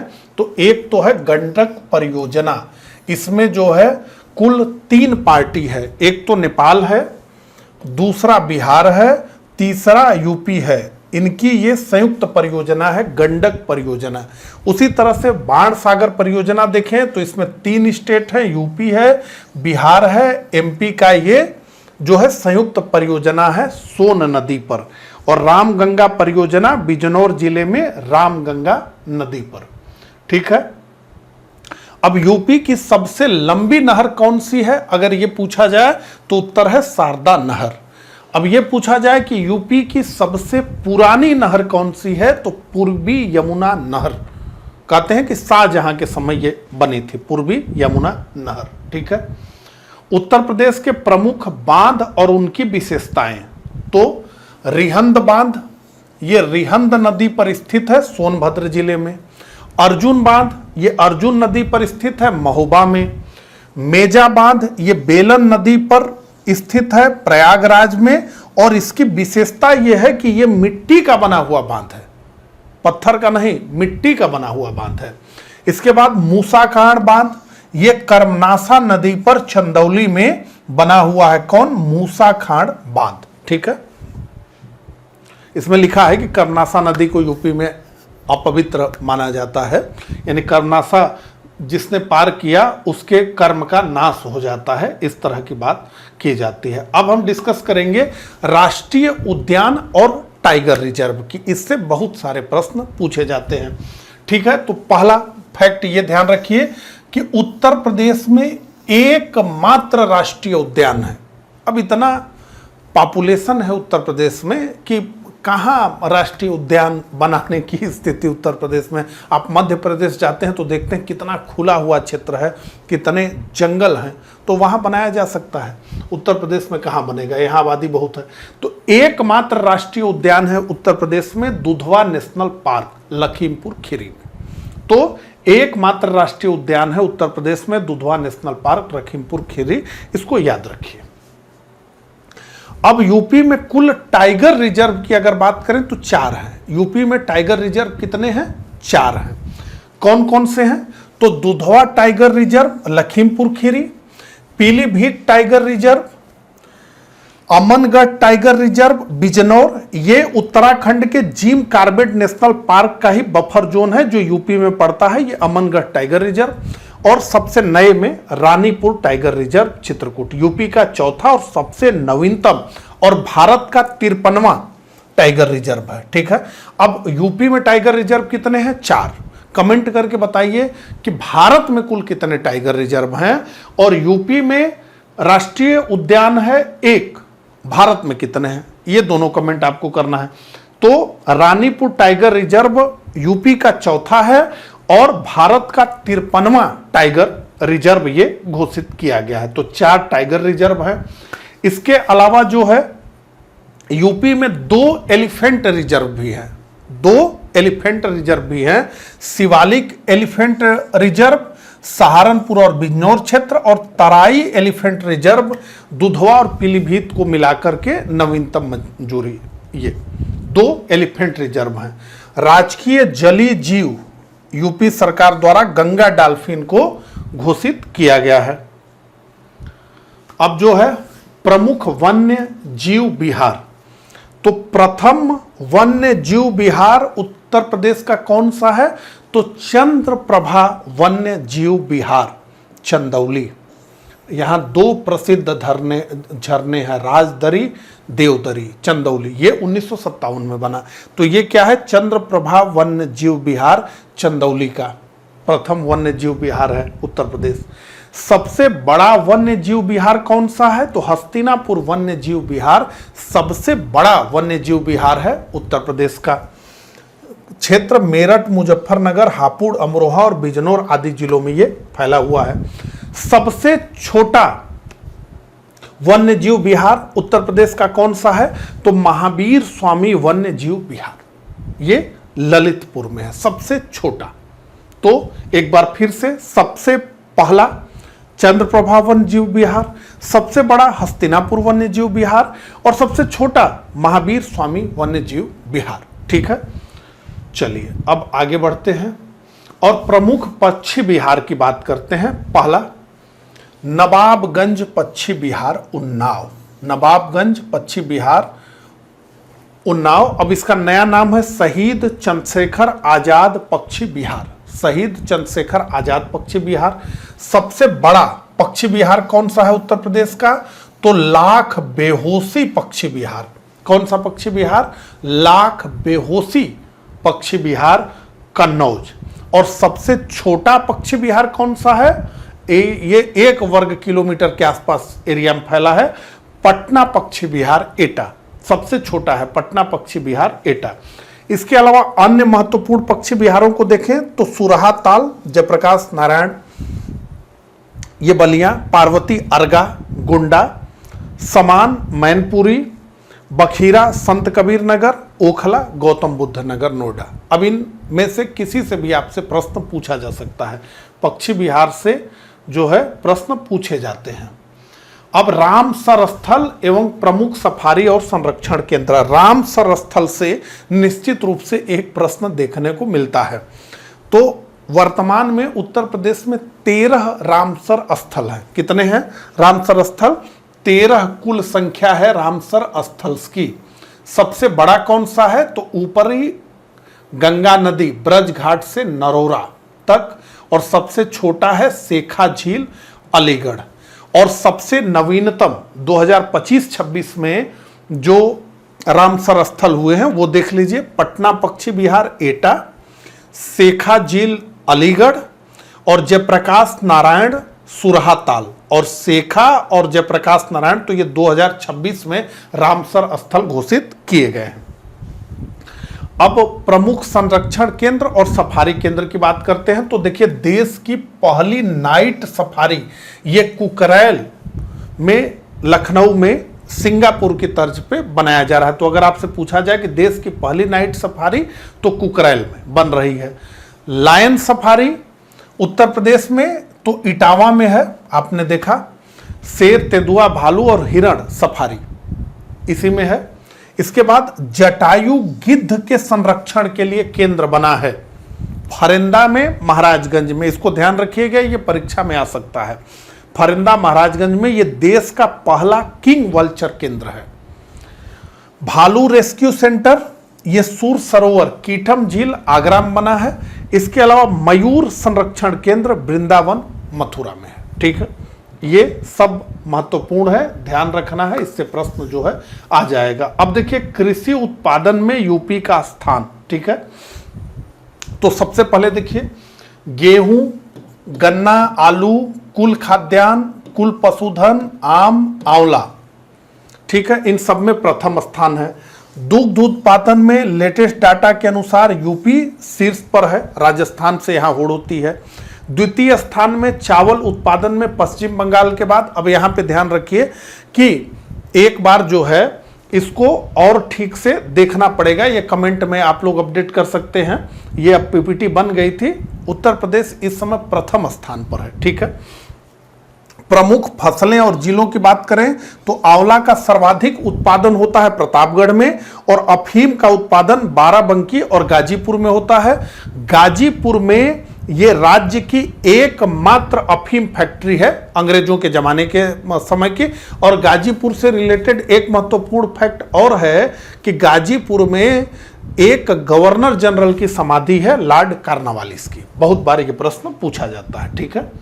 चलिए, उत्तर प्रदेश के प्रमुख खनिज संसाधनों की बात करें तो यूरेनियम और तांबा ये ललितपुर में मिलता है, और यूरेनियम के लिए यूपी का एकमात्र जिला है ललितपुर, ये ध्यान रखिए। यूरेनियम के लिए एकमात्र जिला है उत्तर प्रदेश का ललितपुर। कोयला सिंगरौली सोनभद्र में, चूना पत्थर तो ये मिर्जापुर और सोनभद्र क्षेत्र में पाया जाता है। खनिज के दृष्टिकोण से उत्तर प्रदेश उतना रीच नहीं है, आप जैसा कि जानते हैं। कांच बालू कहां पाई जाती है, बहुत बार प्रश्न पूछा गया है, संकटगढ़ प्रयागराज में। और डायस्पोर ये महोबा और ललितपुर, यूपी इसमें देश का प्रमुख उत्पादक है, इसलिए इसको यह ध्यान रखना है। और कांच की चूड़ियां, कांच उद्योग ये जो है फिरोजाबाद। अब प्रमुख उद्योग और उनके नगर आइए देखें तो रेणुकूट सोनभद्र, रेणुकूट सोनभद्र तो एल्युमिनियम उद्योग हिंडाल्को का कारखाना यही लगा है। चुर्क डाला सोनभद्र, चुनार मिर्जापुर ये सीमेंट उद्योग के लिए। भदोही हम जानते हैं कालीन के लिए। इसके बाद नोएडा ये इलेक्ट्रॉनिक और आईटी हब। सहारनपुर ये लकड़ी पर नक्काशी। बरेली दिया सलाई उद्योग। मुरादाबाद पीतल के बर्तन, ब्रास सिटी भी इसे कहा जाता है, पीतल नगरी कहा जाता है भारत का। कानपुर चमड़ा और कृत्रिम अंग निर्माण। वाराणसी सिल्क साड़ी, लकड़ी के खिलौने, डीजल लोकोमोटिव वर्क्स। और Raebareli modern rail coach factory. अब ये इस तरह के फैक्ट्स हैं कि इनको आपको रटना पड़ेगा, इसको दिमाग में बिठाना पड़ेगा, रटना पड़ेगा, तब याद रहेगा, ठीक है, क्योंकि इससे भी प्रश्न आ जाते हैं। अब देखिए सबसे महत्वपूर्ण पर हम आ गए, एक जिला एक उत्पाद योजना पर हम आ गए। अब 75 जिले हैं, बहुत सारे उत्पाद हैं, लेकिन अब इसमें क्या है कि जो महत्वपूर्ण हैं, जिनसे पिछले वर्षों में लगातार प्रश्न पूछे जाते रहे हैं, उनको हम डिस्कस करेंगे। तो देखिए योजना की शुरुआत कब हुई, सबसे पहले तो वो हमें डिस्कस करना है। तो योजना की शुरुआत हुई 24 जनवरी 2018 को यूपी दिवस के मौके पर। अब जो है सबसे पहले बहुत बार पूछा गया है अलीगढ़ को लेकर, तो अलीगढ़ के लिए ताले एवं हार्डवेयर है, ठीक है। एक जिला एक उत्पाद में अलीगढ़ के लिए ताले और हार्डवेयर है। अगर इसको याद करना हो तो एक ट्रिक ये है कि अली यानी ईश्वर के घर पर कोई ताला नहीं होता। फिरोजाबाद ये कांच के उत्पाद है और चूड़ियां, फिरोजाबाद जिला का। तो चूड़ियां क्या है, सुहाग की निशानी है, और इसको फिरोजाबाद को सुहाग नगरी भी कहा जाता है। कन्नौज तो कन्नौज का है इत्र, हम सब जानते हैं। तो इत्र को हमेशा कान के पीछे लगाया जाता है, कान से कन्नौज, ठीक है। पीलीभीत, पीलीभीत का बांसुरी। मेरठ खेल का सामान। बरेली जरी जरदोजी। सिद्धार्थनगर काला नमक चावल, सिद्धार्थनगर का क्या है, काला नमक चावल।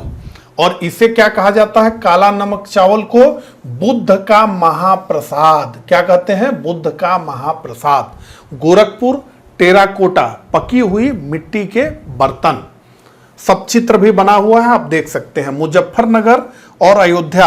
अभी मैं एक बार फिर से बता दूं कि जिन लोगों को ये पीपीटी पीडीएफ के रूप में चाहिए, वो इस वीडियो के कमेंट, इस वीडियो के डिस्क्रिप्शन में टेलीग्राम चैनल का लिंक है, उस टेलीग्राम पे आकर के ये पीडीएफ जो है वो प्राप्त कर सकते हैं, ठीक है। मुजफ्फरनगर और अयोध्या का गुड़ है, ठीक है।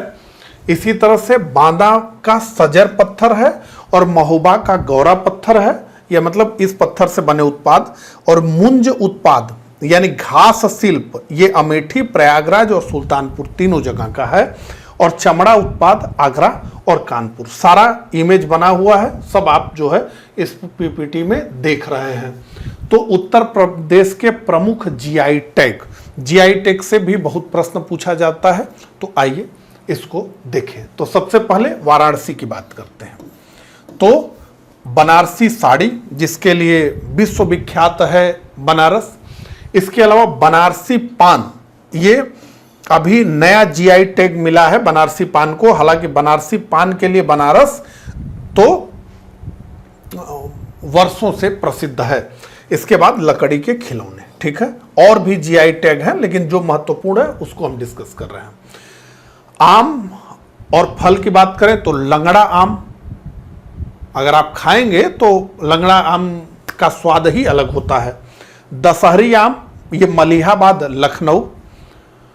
सुरखा अमरूद प्रयागराज, ठीक है, ये याद रखिए। लंगड़ा आम वाराणसी, दशहरी आम मलिहाबाद लखनऊ और सुरखा अमरूद प्रयागराज।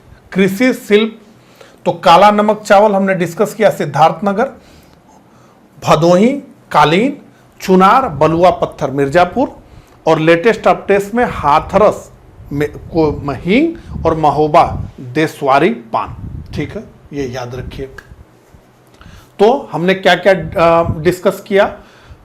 राष्ट्रीय उद्यान, टाइगर रिजर्व, 13 रामसर स्थल, 2 एलिफेंट रिजर्व, देश की पहली नाइट सफारी, कृषि में क्या रैंक है उत्तर प्रदेश का, खनिज जो कहाँ पर कौन से खनिज पाए जाते हैं, एक जिला एक उत्पाद, इसके अलावा जीआई टैग, ये सारी हमने जो है डिस्कस कर लिया। अब जो है आगे बढ़ते हैं और बात करते हैं परिवहन की। और सबसे पहले इसमें बात करते हैं एक्सप्रेसवे की। तो उत्तर प्रदेश को यह कहा जा रहा है कि उत्तर प्रदेश एक्सप्रेसवे प्रदेश बन गया है। क्या प्रदेश बन गया है? तो एक्सप्रेसवे प्रदेश बन गया है।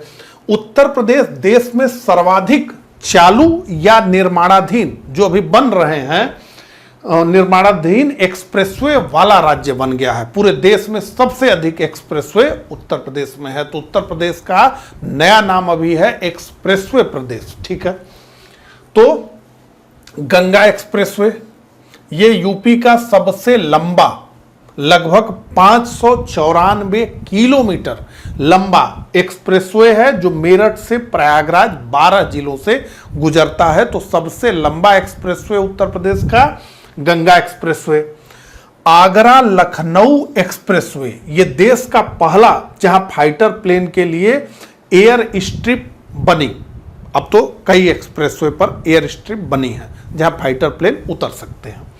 इसके अलावा दिल्ली मेरठ एक्सप्रेसवे, क्या विशेषता है इसकी? तो दिल्ली मेरठ एक्सप्रेसवे की विशेषता यह है कि यह भारत का पहला 14 लेन का एक्सप्रेसवे है। कितने लेन का एक्सप्रेसवे है?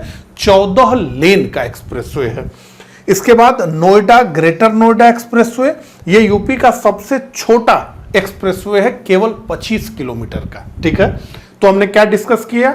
सबसे लंबा, देश का पहला जहां फाइटर प्लेन के लिए एयर स्ट्रिप बनी थी, दिल्ली मेरठ एक्सप्रेसवे जो पहला 14 लेन एक्सप्रेसवे है, Noida greater Noida expressway UP का सबसे छोटा जो 25 किमी है। प्रमुख नेटवर्क हम देखें तो पूर्वांचल एक्सप्रेसवे लखनऊ चांदसराय से गाजीपुर ये 341 किलोमीटर लंबा 9 जिलों से। बुंदेलखंड एक्सप्रेसवे ये इटावा से Chitrakoot 296 kilometre. Gorakhpur link expressway जो गोरखपुर को पूर्वांचल एक्सप्रेसवे से जोड़ता है। यमुना एक्सप्रेसवे ग्रेटर नोएडा से आगरा तक। और लखनऊ कानपुर एक्सप्रेसवे 63 किमी लंबा, ठीक है। ये एक्सप्रेसवे की कहानी रही। अब जो है ग्लोबल कनेक्टिविटी की बात करें तो उत्तर प्रदेश एकमात्र राज्य है जहां पर 5 अंतर्राष्ट्रीय एयरपोर्ट हैं, 5 इंटरनेशनल एयरपोर्ट हैं उत्तर प्रदेश में। तो लखनऊ चौधरी चरण सिंह अंतर्राष्ट्रीय हवाई अड्डा अमोसी, वाराणसी लाल बहादुर शास्त्री अंतर्राष्ट्रीय हवाई अड्डा बाबतपुर, बहुत अधिक इसका विस्तार हो रहा है फिलहाल। अयोध्या महर्षि वाल्मीकि अंतर्राष्ट्रीय हवाई अड्डा सबसे नवीनतम है ये। इसके अलावा कुशीनगर अंतर्राष्ट्रीय हवाई अड्डा, और सबसे बड़ा जो बन रहा है वो है, अभी ये निर्माणाधीन है, नोएडा में जेवर इंटरनेशनल एयरपोर्ट, जो कि निर्माणाधीन है। तो जेवर एयरपोर्ट एक बार तैयार होने के बाद भारत और एशिया का सबसे बड़ा ग्रीन फील्ड एयरपोर्ट होगा। इसके अलावा अगर एयर स्ट्रिप की बात करें, जो है चकेरी, कानपुर, खेरिया, आगरा, बमरौली, प्रयागराज, हिडन, गाजियाबाद, तो 5 एयरपोर्ट हैं उत्तर प्रदेश में, एक निर्माणाधीन है 5 में से। ठीक है। सड़क परिवहन की बात करें तो कुल एनएच लंबाई में देश का दूसरा स्थान है। तो कुल नेशनल हाईवे की अगर हम बात करें तो देश में उत्तर प्रदेश का दूसरा स्थान है। सबसे अधिक नेशनल हाईवे महाराष्ट्र राज्य में है, तो महाराष्ट्र राज्य के बाद उत्तर प्रदेश है। सबसे लंबा राजमार्ग NH-19, जो पुराना NH-2 था, जो दिल्ली से कोलकाता को जोड़ता है, यह सबसे लंबा राजमार्ग है, मतलब नेशनल हाईवे है उत्तर प्रदेश में। और सड़कों का चौराहा ये बड़ा महत्वपूर्ण है। देखिए, उत्तर दक्षिण श्रीनगर कन्याकुमारी और पूर्व पश्चिम पोरबंदर सिलचर कॉरिडोर यूपी के झांसी में एक दूसरे को काटते हैं। ये प्रश्न बार बार पूछा गया है। अब रेल परिवहन की बात करें तो सबसे पहले तो यही कि उत्तर प्रदेश में सबसे पहली रेल चली प्रयागराज से कानपुर के बीच। कहां के बीच? तो प्रयागराज से कानपुर के बीच उत्तर प्रदेश की पहली रेल चली। ठीक है। और पूरे भारत में सबसे लंबा रेल नेटवर्क उत्तर प्रदेश में है। तो पूरे भारत में सबसे अधिक लंबा रेल नेटवर्क कहां है? उत्तर प्रदेश में है। और प्रथम ट्रेन उत्तर प्रदेश में प्रयागराज से कानपुर में के बीच चली 1859 में। और मुख्यालय की बात करें तो उत्तर मध्य रेलवे NCR प्रयागराज और पूर्वोत्तर रेलवे गोरखपुर, ये दोनों जो है उत्तर प्रदेश में स्थित हैं। जल परिवहन की बात करें तो प्रयागराज से हल्दिया राष्ट्रीय जलमार्ग 1, जो सबसे बड़ा है, भारत का सबसे लंबा आंतरिक जलमार्ग है, 1620 किमी, ये गंगा नदी पर है। कहां से? प्रयागराज से हल्दिया। ठीक है। चलिए अब जो है आगे बढ़ते हैं। डैशबोर्ड जनगणना, अब जनगणना पर हम आ गए हैं। जनगणना 2011 की है, लेटेस्ट जनगणना जो है चल रही है। कोविड के कारण जो है 2021 में जनगणना नहीं हुई पाई और इतना लेट होते हुए चला गया। तो अभी भी हमें 2011 की ही जनगणना को पढ़ना है। मुझे याद है, मुझे ये उम्मीद है कि आप सब लोगों को, चूंकि अब जनगणना एकदम रट गई होगी, क्योंकि इतना पुराना रिकॉर्ड है कि हर साल ही उसको पढ़ रहे हैं। ठीक है। तब भी चलिए, जनगणना को तो छोड़ा नहीं जा सकता है। तो जनगणना 2011 के अनुसार उत्तर प्रदेश की कुल जनसंख्या 19 करोड़ 98 लाख। ठीक है।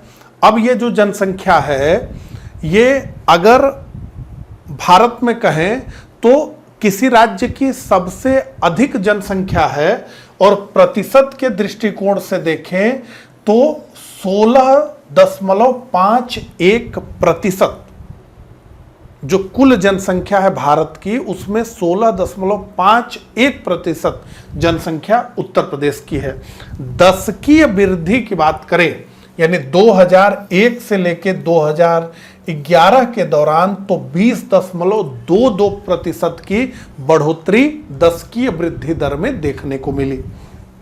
जन घनत्व की बात करें तो 829 व्यक्ति वर्ग किमी का जन घनत्व है, मतलब बहुत अधिक घनी आबादी वाला राज्य उत्तर प्रदेश है। लिंगानुपात की बात करें तो 912 है, और अगर शिशु लिंगानुपात की बात करें तो 902 है, यह भी कम है। अब देखिए, अगर साक्षरता की बात करें उत्तर प्रदेश की तो कुल साक्षरता है उत्तर प्रदेश में, कुल का मतलब महिला पुरुष मिला के 67.7%। कितना? 67.7%। अब इसका ट्रिक देख लीजिए, अगर इसमें 10 आप जोड़ देंगे तो पुरुष साक्षरता आपको पता चल जाएगी जो 77.3% है, और अगर इसमें 10 माइनस कर देंगे तो आपको महिला साक्षरता पता चल जाएगी जो 57.2% है। अब अगर ग्रामीण और शहरी आबादी की बात करें तो उत्तर प्रदेश एक ग्रामीण क्षेत्र वाला राज्य है, क्योंकि यहां की 77.7% जनता ग्रामीण क्षेत्रों में रहती है और केवल 22.3% जनता शहरी क्षेत्रों में रहती है। इसके बाद भी उत्तर प्रदेश में शहरों में जमीनें कितनी महंगी मिल रही हैं, ये आप लोग देख रहे हैं कि एक सामान्य व्यक्ति के लिए उत्तर प्रदेश के शहरों में जमीन खरीदना एक सपने की तरह हो गया है, वो नहीं खरीद सकता। जबकि ये हालत तब है जबकि 2011 की जनगणना के अनुसार शहरों में केवल 22.3% लोग रह रहे हैं और 77.7% लोग गांव में रह रहे हैं। जबकि अब अगर जो नई जनगणना हो रही है उसके जब आंकड़े आएंगे तो वो देखना रोचक होगा कि शहरों में अब कितने लोग रह रहे हैं और ग्रामीण क्षेत्रों में कितने प्रतिशत लोग रह रहे हैं, ये रोचक होगा। अब देखिए, सबसे कम सबसे अधिक ये प्रश्न पूछा ही जाता है, तो आइए देखें। जनसंख्या सबसे अधिक है प्रयागराज में, दूसरा नंबर मुरादाबाद, तीसरा नंबर गाजियाबाद। न्यूनतम सबसे कम महोबा, उसके बाद चित्रकूट, उसके बाद हमीरपुर। अब जन घनत्व की बात करें, यानी कितने क्षेत्र में कितने लोग रहते हैं, तो गाजियाबाद सर्वाधिक जन घनत्व उत्तर प्रदेश में गाजियाबाद है। यह राज्य का सबसे ज्यादा शहरीकृत जिला है, तो सबसे अधिक शहरीकृत जिला अगर पूछा जाए तो वो है गाजियाबाद, और सर्वाधिक जन घनत्व वाला जिला पूछा जाए तो वो है गाजियाबाद, और न्यूनतम जन घनत्व वाला जिला पूछा जाए तो ललितपुर है। ठीक है, चलिए, तो अब हम बात करते हैं साक्षरता की। तो देखिए, सर्वाधिक साक्षरता उत्तर प्रदेश में गौतम बुद्ध नगर नोएडा में है। ठीक है, तो सर्वाधिक कुल में मतलब महिला और पुरुष दोनों में, और सर्वाधिक महिला की बात करें साक्षरता की तो वो है कानपुर नगर, और न्यूनतम की बात करें कुल में यानी महिला में भी और पुरुष में तो न्यूनतम है श्रावस्ती। तो न्यूनतम में कौन है? श्रावस्ती। इस तरह के प्रश्न पूछे जाते हैं कि सबसे अधिक सबसे कम, तो सबसे अधिक साक्षरता गौतम बुद्ध नगर, सबसे न्यूनतम साक्षरता श्रावस्ती में है। अब इसी तरह से अगर हम बात करें लिंगानुपात की तो सर्वाधिक लिंगानुपात है जौनपुर में 1024, इसके बाद आजमगढ़ 1019, उसके बाद देवरिया है 1017। अब अगर हम गौतम बुद्ध नगर की बात करें जो साक्षरता में पहले नंबर पे है, वो गौतम बुद्ध नगर सबसे आखिरी पायदान पर है, लिंगानुपात में केवल 851 है। तो यही है विरोधाभास। देखिए, गौतम बुद्ध नगर साक्षरता में प्रथम है लेकिन लिंगानुपात में राज्य में अंतिम है 851। ठीक है, तो देखिए साक्षरता का क्या जो है असर होता है वो साफ दिख रहा है। तो स्पष्ट रूप से यह है कि साक्षर होने का मतलब यह नहीं है कि सब कुछ अच्छा ही हो जाएगा। साक्षरता है, सबसे अधिक जागरूकता होनी चाहिए, वहां पर जो है लिंगानुपाती इस स्थिति में है। ठीक है, देखिए, तो अनुसूचित जाति की बात करें तो सर्वाधिक आबादी वाला जिला अनुसूचित जाति यानी एससी में सीतापुर है, और न्यूनतम आबादी वाला जिला बागपत है। ठीक है, और सीतापुर के बारे में एक फैक्ट और है कि पूरे भारत में ये रैंक 1 पे है सीतापुर, सर्वाधिक आबादी वाला जिला पूरे भारत में। उत्तर प्रदेश में तो है ही, पूरे भारत में सीतापुर है, और न्यूनतम आबादी वाला जिला बागपत है। तो सबसे न्यूनतम एससी जनसंख्या बागपत में है और सर्वाधिक एससी जनसंख्या अनुसूचित जाति की जनसंख्या सीतापुर में है। अब देखिए अनुसूचित जनजाति की बात करें तो कुल जनसंख्या 11,34,000। राज्य की कुल जनसंख्या का प्रतिशत के रूप में हम देखें तो 0.57%, इसी को राउंड ऑफ करके हम 0.6% कहते हैं। तो पूरा जो एसटी की आबादी है वो 0.6% है, मतलब इतनी कम एसटी की आबादी है उत्तर प्रदेश में। ठीक है, सर्वाधिक आबादी वाला जिला उत्तर प्रदेश में अगर पूछा जाए, जैसे यहां एससी में सर्वाधिक आबादी वाला जिला सीतापुर है, उसी तरह से एसटी की बात अगर की जाए तो सर्वाधिक आबादी वाला जिला सोनभद्र है, संख्या और प्रतिशत दोनों तरह से। तो 20.7%, यानी सोनभद्र की कुल जो आबादी है उसमें 20.67% एसटी आबादी है। ठीक है, और न्यूनतम आबादी बागपत। तो एसटी के लिए भी न्यूनतम आबादी बागपत में है और एससी की भी न्यूनतम आबादी बागपत में है। इन दोनों मामलों में बागपत को आपको याद रखना है। प्रमुख जनजातियों की अगर बात करें तो गोंड जनजाति उत्तर प्रदेश की सबसे बड़ी जनजाति है। तो सबसे बड़ी जनजाति उत्तर प्रदेश की गोंड जनजाति है, लगभग 5.5 लाख से अधिक लोग रहते हैं। अब देखिए दूसरी सबसे बड़ी जनजाति है थारू जनजाति, और थारू जनजाति एकदम जो है आयोग का फेवरेट है, इससे जरूर प्रश्न पूछा जाता है।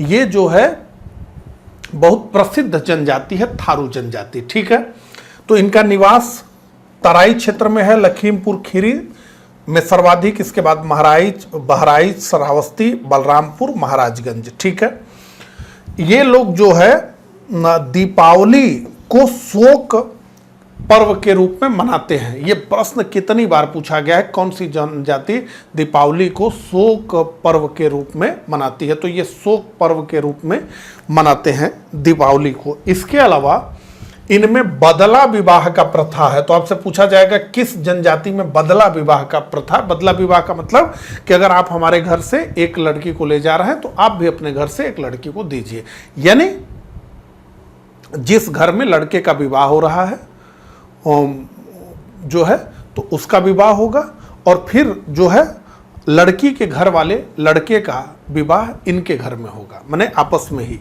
बदला विवाह। तो बदला विवाह का प्रचलन है। और बहुत बार ये पूछा गया है कि थारू जनजाति के लिए लखीमपुर खीरी में राज्य सरकार द्वारा एक महाविद्यालय की स्थापना की गई है। इसके बाद बुक्सा या बोक्सा जनजाति, ये बिजनौर में पाई जाती है। पटवार राजपूत घराने से इनका संबंध बताया जाता है। इसके अलावा माहीगीर जनजाति, ये बिजनौर में है। इस्लाम धर्म को ये जनजाति मानती है और मुख्य पेशा इनका है मछली पकड़ना। किसका? माहीगीर का। खरवार या खैरवार, ये सोनभद्र, देवरिया, बलिया में इनका प्रसिद्ध नृत्य कर्मा है। ठीक है, इसके बाद अन्य जनजातियों में बात करें तो सोनभद्र में अगरिया, बैगा, भुइया, पनिका, ये सब निवास करती हैं जनजातियां। अब जो है उत्तर प्रदेश के जो प्रमुख संस्थान हैं उनको हम डिस्कस करेंगे। एक प्रश्न निश्चित रूप से प्रमुख संस्थानों से देखने को मिलता ही है। आइए देखें। भारतीय गन्ना अनुसंधान संस्थान, भारतीय विष अनुसंधान संस्थान, केंद्रीय औषधि अनुसंधान संस्थान, राष्ट्रीय वनस्पति अनुसंधान संस्थान और केंद्रीय उपोष्ण बागवानी संस्थान, आम पर रिसर्च और भी फल है उन पर रिसर्च। ठीक है, 1 2 3 4 5, ये 5 संस्थान हमें देखने को मिले। ये सब संस्थान कहाँ में है? लखनऊ में है। आइए देखिए इसको कैसे आप याद कर पाएंगे।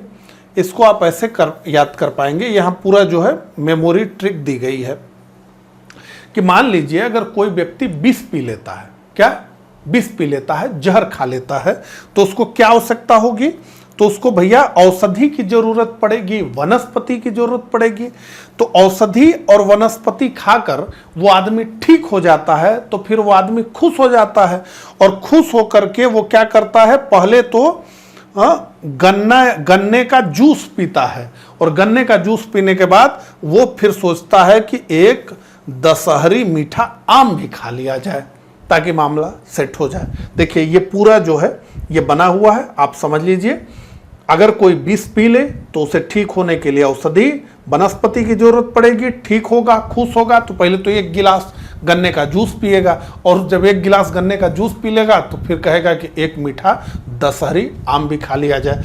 तो ये सारे संस्थान लखनऊ में है। कानपुर की बात करें तो भारतीय दलहन अनुसंधान संस्थान, राष्ट्रीय शर्करा चीनी संस्थान, केंद्रीय चर्म अनुसंधान संस्थान, ठीक है। तो इसको ऐसे ध्यान रखिए, जो है चमड़े के जूते पहनकर दाल में चीनी डाल करके एक व्यक्ति कानपुर पहुंच गया। तो भारतीय दलहन अनुसंधान संस्थान, राष्ट्रीय शर्करा चीनी संस्थान और केंद्रीय चर्म अनुसंधान संस्थान, ठीक है। अब जो है राज्य के विशिष्ट अनुसंधान केंद्रों की बात करते हैं। वाराणसी भारतीय शाक भाजी अनुसंधान, भारतीय हथकरघा तकनीक संस्थान, ये 2 महत्वपूर्ण संस्थान वाराणसी में। पहला ये जो भारतीय शाक भाजी है, इससे तो कितने प्रश्न प्रीवियस ईयर में बने हैं। इसके अलावा भारतीय कालीन प्रौद्योगिकी संस्थान, तो इसको याद रख लीजिएगा कालीन भैया के नाम से, ठीक है। भदोही में है भारतीय कालीन प्रौद्योगिकी संस्थान। खुर्जा बुलंदशहर में है केंद्रीय कांच एवं सिरामिक अनुसंधान। महोबा में है राष्ट्रीय पान अनुसंधान केंद्र। इज्जत नगर बरेली केंद्रीय पक्षी अनुसंधान संस्थान। मखदूम मथुरा में है केंद्रीय बकरी अनुसंधान संस्थान। नोएडा में है बीबी गिरी राष्ट्रीय श्रम संस्थान।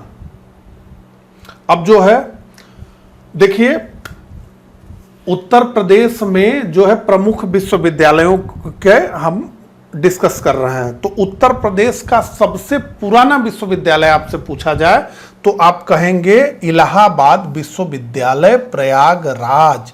इसे क्या कहा जाता है? इसे पूरब का ऑक्सफोर्ड कहा जाता है।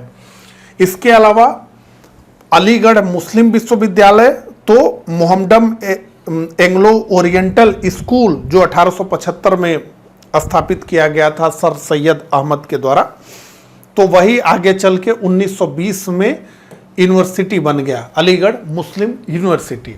इसके बाद बनारस हिंदू विश्वविद्यालय पंडित मदन मोहन मालवीय के द्वारा यह स्थापित किया गया था, हम जानते हैं 1916 में। अब देखिए प्रथम पत्र पत्रिकाओं की हम बात करेंगे, इससे भी प्रश्न पूछा जाता है। देखिए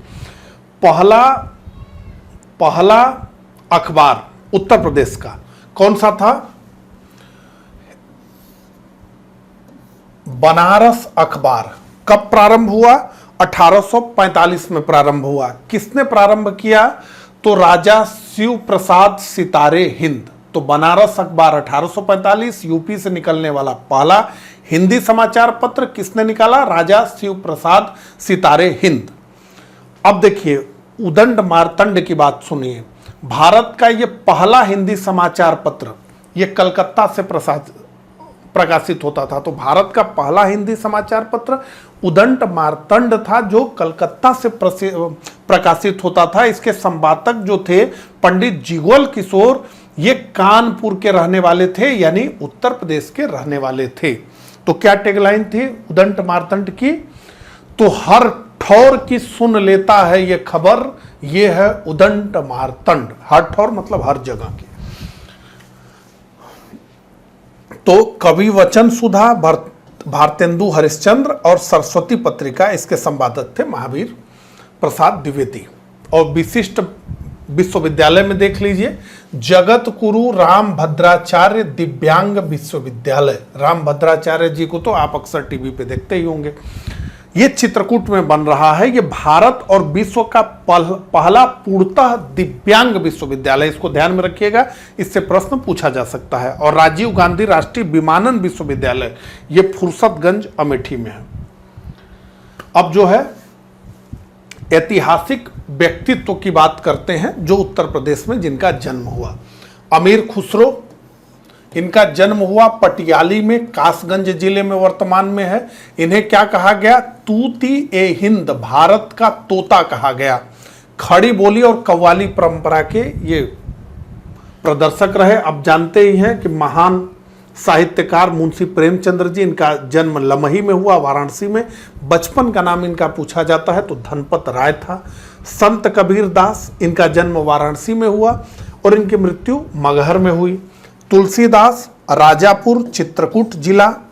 निजामुद्दीन औलिया, ये बदायूं में प्रसिद्ध सूफी संत।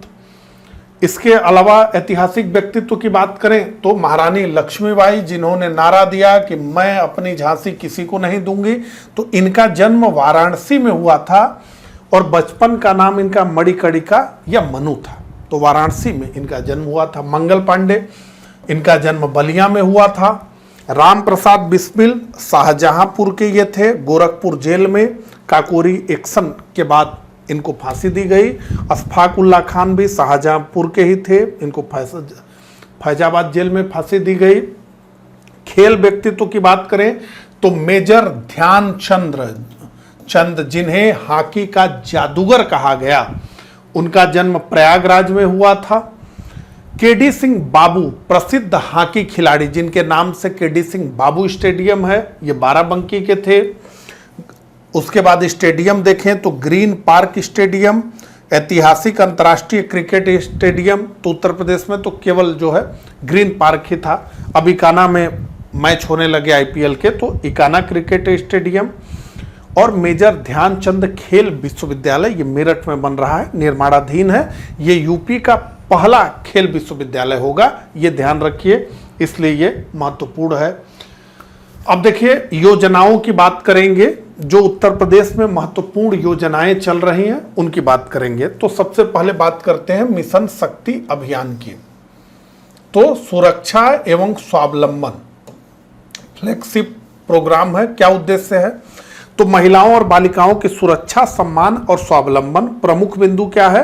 राज्य के हर थाने में महिला हेल्प डेस्क की स्थापना करना। मुख्यमंत्री सामूहिक विवाह योजना, ये योजना क्या है? ये आर्थिक सहायता की योजना है। क्या उद्देश्य है?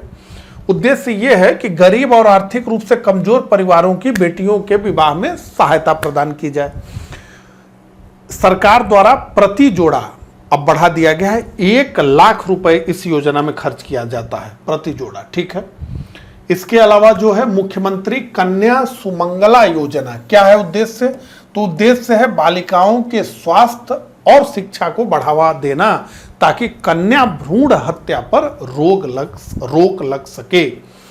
तो कई चरण में ये पैसा मिलेगा, 6 चरण हैं। आप देखिए, जन्म, उसी तरह से फिर जो है शिक्षा, इस तरह से 6 चरण है। तो पहले जो है 15,000 दिया जाता था, लेकिन 1 अप्रैल 2024 से अब 25,000 कर दिया गया। 25,000 6 चरणों में दिया जाता है, ठीक है। युवा रोजगार और स्थानीय अर्थव्यवस्था, तो मुख्यमंत्री अभ्युदय योजना, इसको आप सब जानते हैं। क्या उद्देश्य है? मुफ्त कोचिंग सुविधा।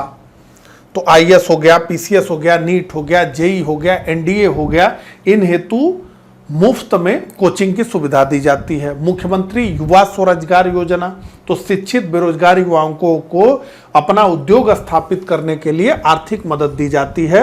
उद्योग के लिए 25 लाख और सेवा क्षेत्र के लिए 10 लाख तक लोन मिलता है सब्सिडी के साथ। 1 जिला 1 उत्पाद, ये 24 जनवरी 2018 से प्रारंभ हुआ। मुख्यमंत्री पर्यटन संवर्धन योजना, तो प्रत्येक विधानसभा क्षेत्र में कम से कम 1 पर्यटन तीर्थ स्थल का विकास करना। मुख्यमंत्री कृषक दुर्घटना कल्याण योजना, तो खेत में काम करते समय दुर्घटना, मृत्यु या पूर्ण दिव्यांगता की स्थिति में परिवार को 5 लाख तक की आर्थिक मदद मिलने का प्रावधान है। इसमें बटाईदार किसान भी शामिल है, मतलब एक किसान का खेत लेकर खेती करने वाला। ठीक है। पंचामृत योजना, गन्ना किसानों की आय बढ़ाने के लिए खेती की लागत को कम करना। ठीक है। प्रत्यक्ष आर्थिक सहायता पेंशन की योजना जो उत्तर प्रदेश में चल रही है उसको देख लीजिए। तो वृद्धावस्था पेंशन दी जाती है, वर्तमान राशि है 1000। निराश्रित महिला विधवा पेंशन, इसका की राशि है 1000। दिव्यांग पेंशन, इसकी राशि है 1000। अब देखिए इन दोनों की बात हो रही है, वृद्धावस्था और निराश्रित महिला। ठीक है। वृद्धा और विधवा पेंशन को कि ये जो है 2026 के बजट में घोषित किया गया कि ये जो है 1000 से बढ़ाकर 1500 कर दिया जाएगा। ठीक है। अब देखिए उत्तर प्रदेश मातृभूमि योजना के बारे में जानिए, बड़ा रोचक है। क्या है इसमें? यदि कोई व्यक्ति या NRI नॉन रेजिडेंट इंडियन अपने गांव में विकास कार्य करता है, यानी पंचायत भवन बनवाता है, स्वास्थ्य केंद्र बनवाना चाहता है, तो वो प्रस्ताव देगा तो 60% खर्च, मान लीजिए 10 लाख का खर्च है तो 6 लाख का खर्च वो व्यक्ति करेगा और 4 लाख का खर्च उत्तर प्रदेश सरकार करेगी। और वो व्यक्ति बिल्डिंग का नाम अपने पूर्वजों के नाम पर रख सकेगा। ठीक है। अब समझिए कितना अच्छी बात है कि भाई कोई अगर इस तरह खर्च करना चाहता है और ये चाहता है कि उनके पूर्वजों का नाम अमर रहे तो वो कर सकता है। नंद बाबा दुग्ध मिशन, तो यूपी को दुग्ध उत्पादन में शीर्ष पर बनाए रखने के लिए इसके तहत 1000 करोड़ रुपए खर्च किए जा रहे हैं। अब जो है उत्तर प्रदेश के राज व्यवस्था से जुड़े हुए जो तथ्य हैं उनको हम देखना चाहेंगे। ठीक है। तो पंचायती राज त्रिस्तरीय व्यवस्था, बलवंत राय मेहता समिति के आधार पर 1961-62 में इसको त्रिस्तरीय पंचायती राज को अपनाया गया, जिला पंचायत, क्षेत्र पंचायत, ग्राम पंचायत। ठीक है। तो 1947 में संयुक्त प्रांत पंचायत राज अधिनियम पारित हुआ और 15 अगस्त 1949 से पंचायतें उत्तर प्रदेश में कार्यशील हो गई और बलवंत राय मेहता समिति की सिफारिश के आधार पर जो है त्रिस्तरीय पंचायती व्यवस्था जो है लागू हुई। अब वर्तमान स्थिति देखिए, महिलाओं के लिए 33% आरक्षण, जैसा कि आप जानते हैं ये अब संवैधानिक व्यवस्था है। SC ST OBC के लिए जनसंख्या के अनुपात में मतदान की आयु कितनी है? 18 वर्ष। लेकिन अगर चुनाव लड़ना है पंचायत चुनाव में तो उसके लिए आयु 21 वर्ष है। कई लोग कंफ्यूज हो जाते हैं 25 वर्ष, नहीं 21 वर्ष की आयु है। ठीक है। और संचालन इन चुनावों का करता है राज्य निर्वाचन आयोग, जिसका गठन हुआ 1994 में। ठीक है। अब विधानमंडल की संरचना और आपातकालीन प्रावधानों को देख लीजिए। तो द्विसदनीय व्यवस्था है। तो उत्तर प्रदेश उन चुनिंदा राज्यों में है जहां द्विसदनीय विधायिका है, यानी विधान परिषद और विधानसभा दोनों हैं। कुल 403 सीटें हैं, हमने डिस्कस किया है। अब आपसे यह पूछा जा सकता है कि सर्वाधिक विधानसभा की सीटें किस जिले में हैं? तो सर्वाधिक विधानसभा की सीट प्रयागराज जिले में है, 12 सीटें हैं विधानसभा की प्रयागराज में। और यह भी पूछा जा सकता है कि न्यूनतम सीटें तो श्रावस्ती, महोबा और चित्रकूट में केवल 2-2 सीटें हैं। ठीक है। इसके अलावा विधान परिषद में 100 सीटें हैं और विधान परिषद का गठन हुआ है 1937 में। अब तक 10 बार उत्तर प्रदेश में अब तक 10 बार राष्ट्रपति शासन लागू किया जा चुका है। अगर मुझे ठीक से याद हो तो मणिपुर के बाद ये सेकंड होगा। पहली बार 25 फरवरी 1968 से 26 फरवरी 1969 तक और अंतिम वर्ष 2002 में 8 मार्च से 3 मई के बीच जो है ये राष्ट्रपति शासन लगा। सर्वाधिक बार सीएम रही हैं सुश्री मायावती उत्तर प्रदेश की। ध्यान से, सीएम जो प्रधानमंत्री बन गए ऐसे 2 लोग थे, चौधरी चरण सिंह और विश्वनाथ प्रताप सिंह, जो कि उत्तर प्रदेश के मुख्यमंत्री रहे और बाद में भारत के प्रधानमंत्री बन गए। 2 राज्यों के सीएम तो नारायण दत्त तिवारी ये एकमात्र राजनेता हैं जो यूपी के भी मुख्यमंत्री रहे और जब बंटवारा हो गया तो उत्तराखंड के भी ये मुख्यमंत्री बन गए। ठीक है। विधानसभा अध्यक्ष से जो व्यक्ति सीएम बने, ऐसे 2 लोग रहे, श्रीपति मिश्र और बनारसी दास। और भारत की प्रथम महिला सीएम और राज्यपाल, जो तथ्य मैंने प्रारंभ में ही आपको बताया कि सुचेता कृपलानी सीएम और सरोजिनी नायडू राज्यपाल, पूरे भारत में ये प्रथम है। लगातार सबसे लंबा कार्यकाल, ध्यान से परीक्षा में पूछा जा सकता है, वर्तमान मुख्यमंत्री योगी आदित्यनाथ यूपी के इतिहास में लगातार दूसरी बार पूर्ण बहुमत से सीएम, तो सबसे लंबा कार्यकाल उत्तर प्रदेश में इनका हो गया है। ठीक है, अब न्यायपालिका की बात करते हैं तो 17 मार्च 1866 को मूल रूप से उत्तर प्रदेश का हाई कोर्ट आगरा में स्थापित हुआ और 1869 में यह आगरा से प्रयागराज में स्थानांतरित हो गया। इसके प्रथम मुख्य न्यायाधीश थे सर वाल्टर मोर्गन और सर्वाधिक स्वीकृत जजों की संख्या है पूरे भारत में। सर्वाधिक जज अगर किस हाई कोर्ट में उनकी स्वीकृत संख्या है तो वो है इलाहाबाद हाई कोर्ट, 160 जज उनकी स्वीकृत संख्या है। ठीक है, यहां पे और इलाहाबाद हाई कोर्ट की एक खंडपीठ है जो कि लखनऊ में स्थित है। अब जो है 1 अप्रैल 1937 को उत्तर प्रदेश लोक सेवा आयोग का गठन किया गया, इसका मुख्यालय प्रयागराज में है। 4 अप्रैल 1996 को राज्य मानवाधिकार आयोग, 14 सितंबर 2005 को राज्य सूचना आयोग और लोकायुक्त कार्यकाल ये 8 वर्ष, 2012 में 6 वर्ष से बढ़ाकर लोकायुक्त का कार्यकाल 8 वर्ष कर दिया गया। प्रथम लोकायुक्त कौन थे? न्यायमूर्ति विशंबर दयाल।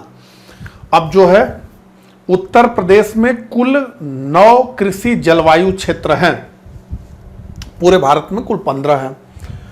अब परमाणु ऊर्जा की बात करें तो नौरौरा परमाणु ऊर्जा केंद्र बुलंदशहर ये यूपी का एकमात्र परमाणु ऊर्जा केंद्र है। एकमात्र परमाणु ऊर्जा केंद्र का कौन सा है? नौरौरा परमाणु ऊर्जा केंद्र। अब देखिए ओबरा ताप विद्युत केंद्र, ये रूस यानी सोवियत संघ की मदद से निर्मित हुआ है। इसके अलावा अनपरा ताप विद्युत केंद्र, इसके बाद सिंगरौली थर्मल पावर, ये सब सोनभद्र में है। तो सोनभद्र एकदम हब बना हुआ है। अब देखिए हरदुआगंज अलीगढ़ 1942 में स्थापित यूपी का सबसे पुराना, पारीक्षा झांसी बेतवा नदी के पास स्थित, पनकी कानपुर, मेजा प्रयागराज। ठीक है,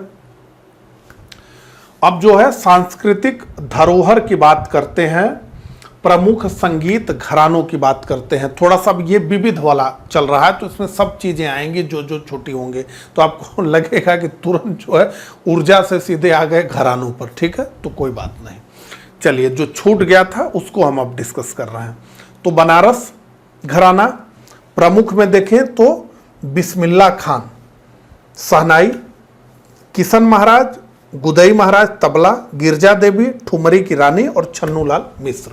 लखनऊ नवाब वाजिद अली शाह, इनके दरबार में कत्थक का स्वर्ण काल कहा गया, नवाब वाजिद अली शाह के। तो पंडित बिरजू महाराज, शंभू महाराज, लच्छू महाराज ये कत्थक के महारथी थे।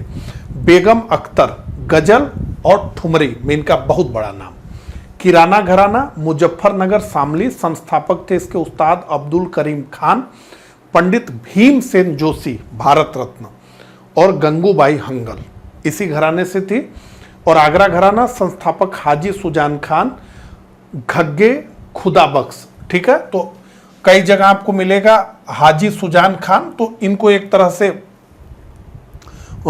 आगरा घराने के शीर्ष पुरुष के रूप में आप देख सकते हैं, लेकिन इसकी स्थापना घग्गे खुदा बख्श ने ही की थी। ठीक है, उस्ताद फैयाज खान, इनका उपाधि था आफ्ताब मौसीकी, जिसको जो है मैसूर के राजा ने इन्हें ये उपाधि दी थी। तो ये प्रमुख संगीत घरानों की बात हुई। अब प्रमुख संग्रहालय की बात करें तो भारत कला भवन, इसकी स्थापना राय कृष्णदास द्वारा स्थापित, ये बीएचयू प्रांगण में है, यही वहीं पर जो है भारत माता मंदिर भी है। ठीक है, जिसमें भारत माता ही का जो है पूरा मैप बना है। ये 1920 में। लोक कला संग्रहालय लखनऊ 1863 में, ये देखिए इतना पुराना है। ये राज्य संग्रहालय लखनऊ है। उत्तर प्रदेश का सबसे पुराना और सबसे बड़ा संग्रहालय पूछा जाए तो राज्य संग्रहालय लखनऊ है, 1863 में ये बना। मोतीलाल नेहरू बाल संग्रहालय ये 1957 में बना, ये भी लखनऊ में है। इसके अलावा डॉक्टर BR अम्बेडकर पर्यावरण म्यूजियम लखनऊ और रानी महल संग्रहालय झांसी। ठीक है, अब देखिए कल्याण पत्रिका, ये जो है गीता प्रेस गोरखपुर से निकलती थी, धार्मिक पत्रिका। इसके प्रथम संपादक थे हनुमान प्रसाद पोद्दार। इसी तरह से हंस पत्रिका वाराणसी, संस्थापक थे मुंशी प्रेमचंद्र जी। सरस्वती पत्रिका प्रयागराज, संपादक थे महावीर प्रसाद द्विवेदी। और आज दैनिक पत्र वाराणसी 1920 में शिव प्रसाद गुप्त द्वारा इसको शुरू किया गया। अब जो है एक नजर में उत्तर प्रदेश के प्रथम, प्राचीनतम और एकमात्र, आइए देखें। तो हमने डिस्कस किया है, प्रथम महिला CM सुचेता कृपलानी, संपूर्ण भारत में प्रथम महिला राज्यपाल सरोजनी नायडू, मुख्य न्यायाधीश सर वाल्टर मुर्गन, लोकायुक्त न्यायमूर्ति बिशंबर दयाल, हाई कोर्ट खंडपीठ लखनऊ। ठीक है, अब जो है संग्रहालय, राज्य संग्रहालय लखनऊ सबसे प्राचीनतम है। ताप विद्युत केंद्र हरदुआगंज अलीगढ़ 1942 सबसे प्राचीनतम है। परमाणु संयंत्र नरोरा एकमात्र है परमाणु संयंत्र बुलंदशहर में। ठीक है, तो इस प्रकार से संपूर्ण उत्तर प्रदेश, कंप्लीट उत्तर प्रदेश को 1 शॉट में हमने डिस्कस किया। मुझे कमेंट करके जरूर बताइएगा कि मेरा ये प्रयास आपको कैसा लगा। मिलता हूं इसी तरह के अगले लेक्चर में, तब तक के लिए आप सभी को नमस्कार, धन्यवाद।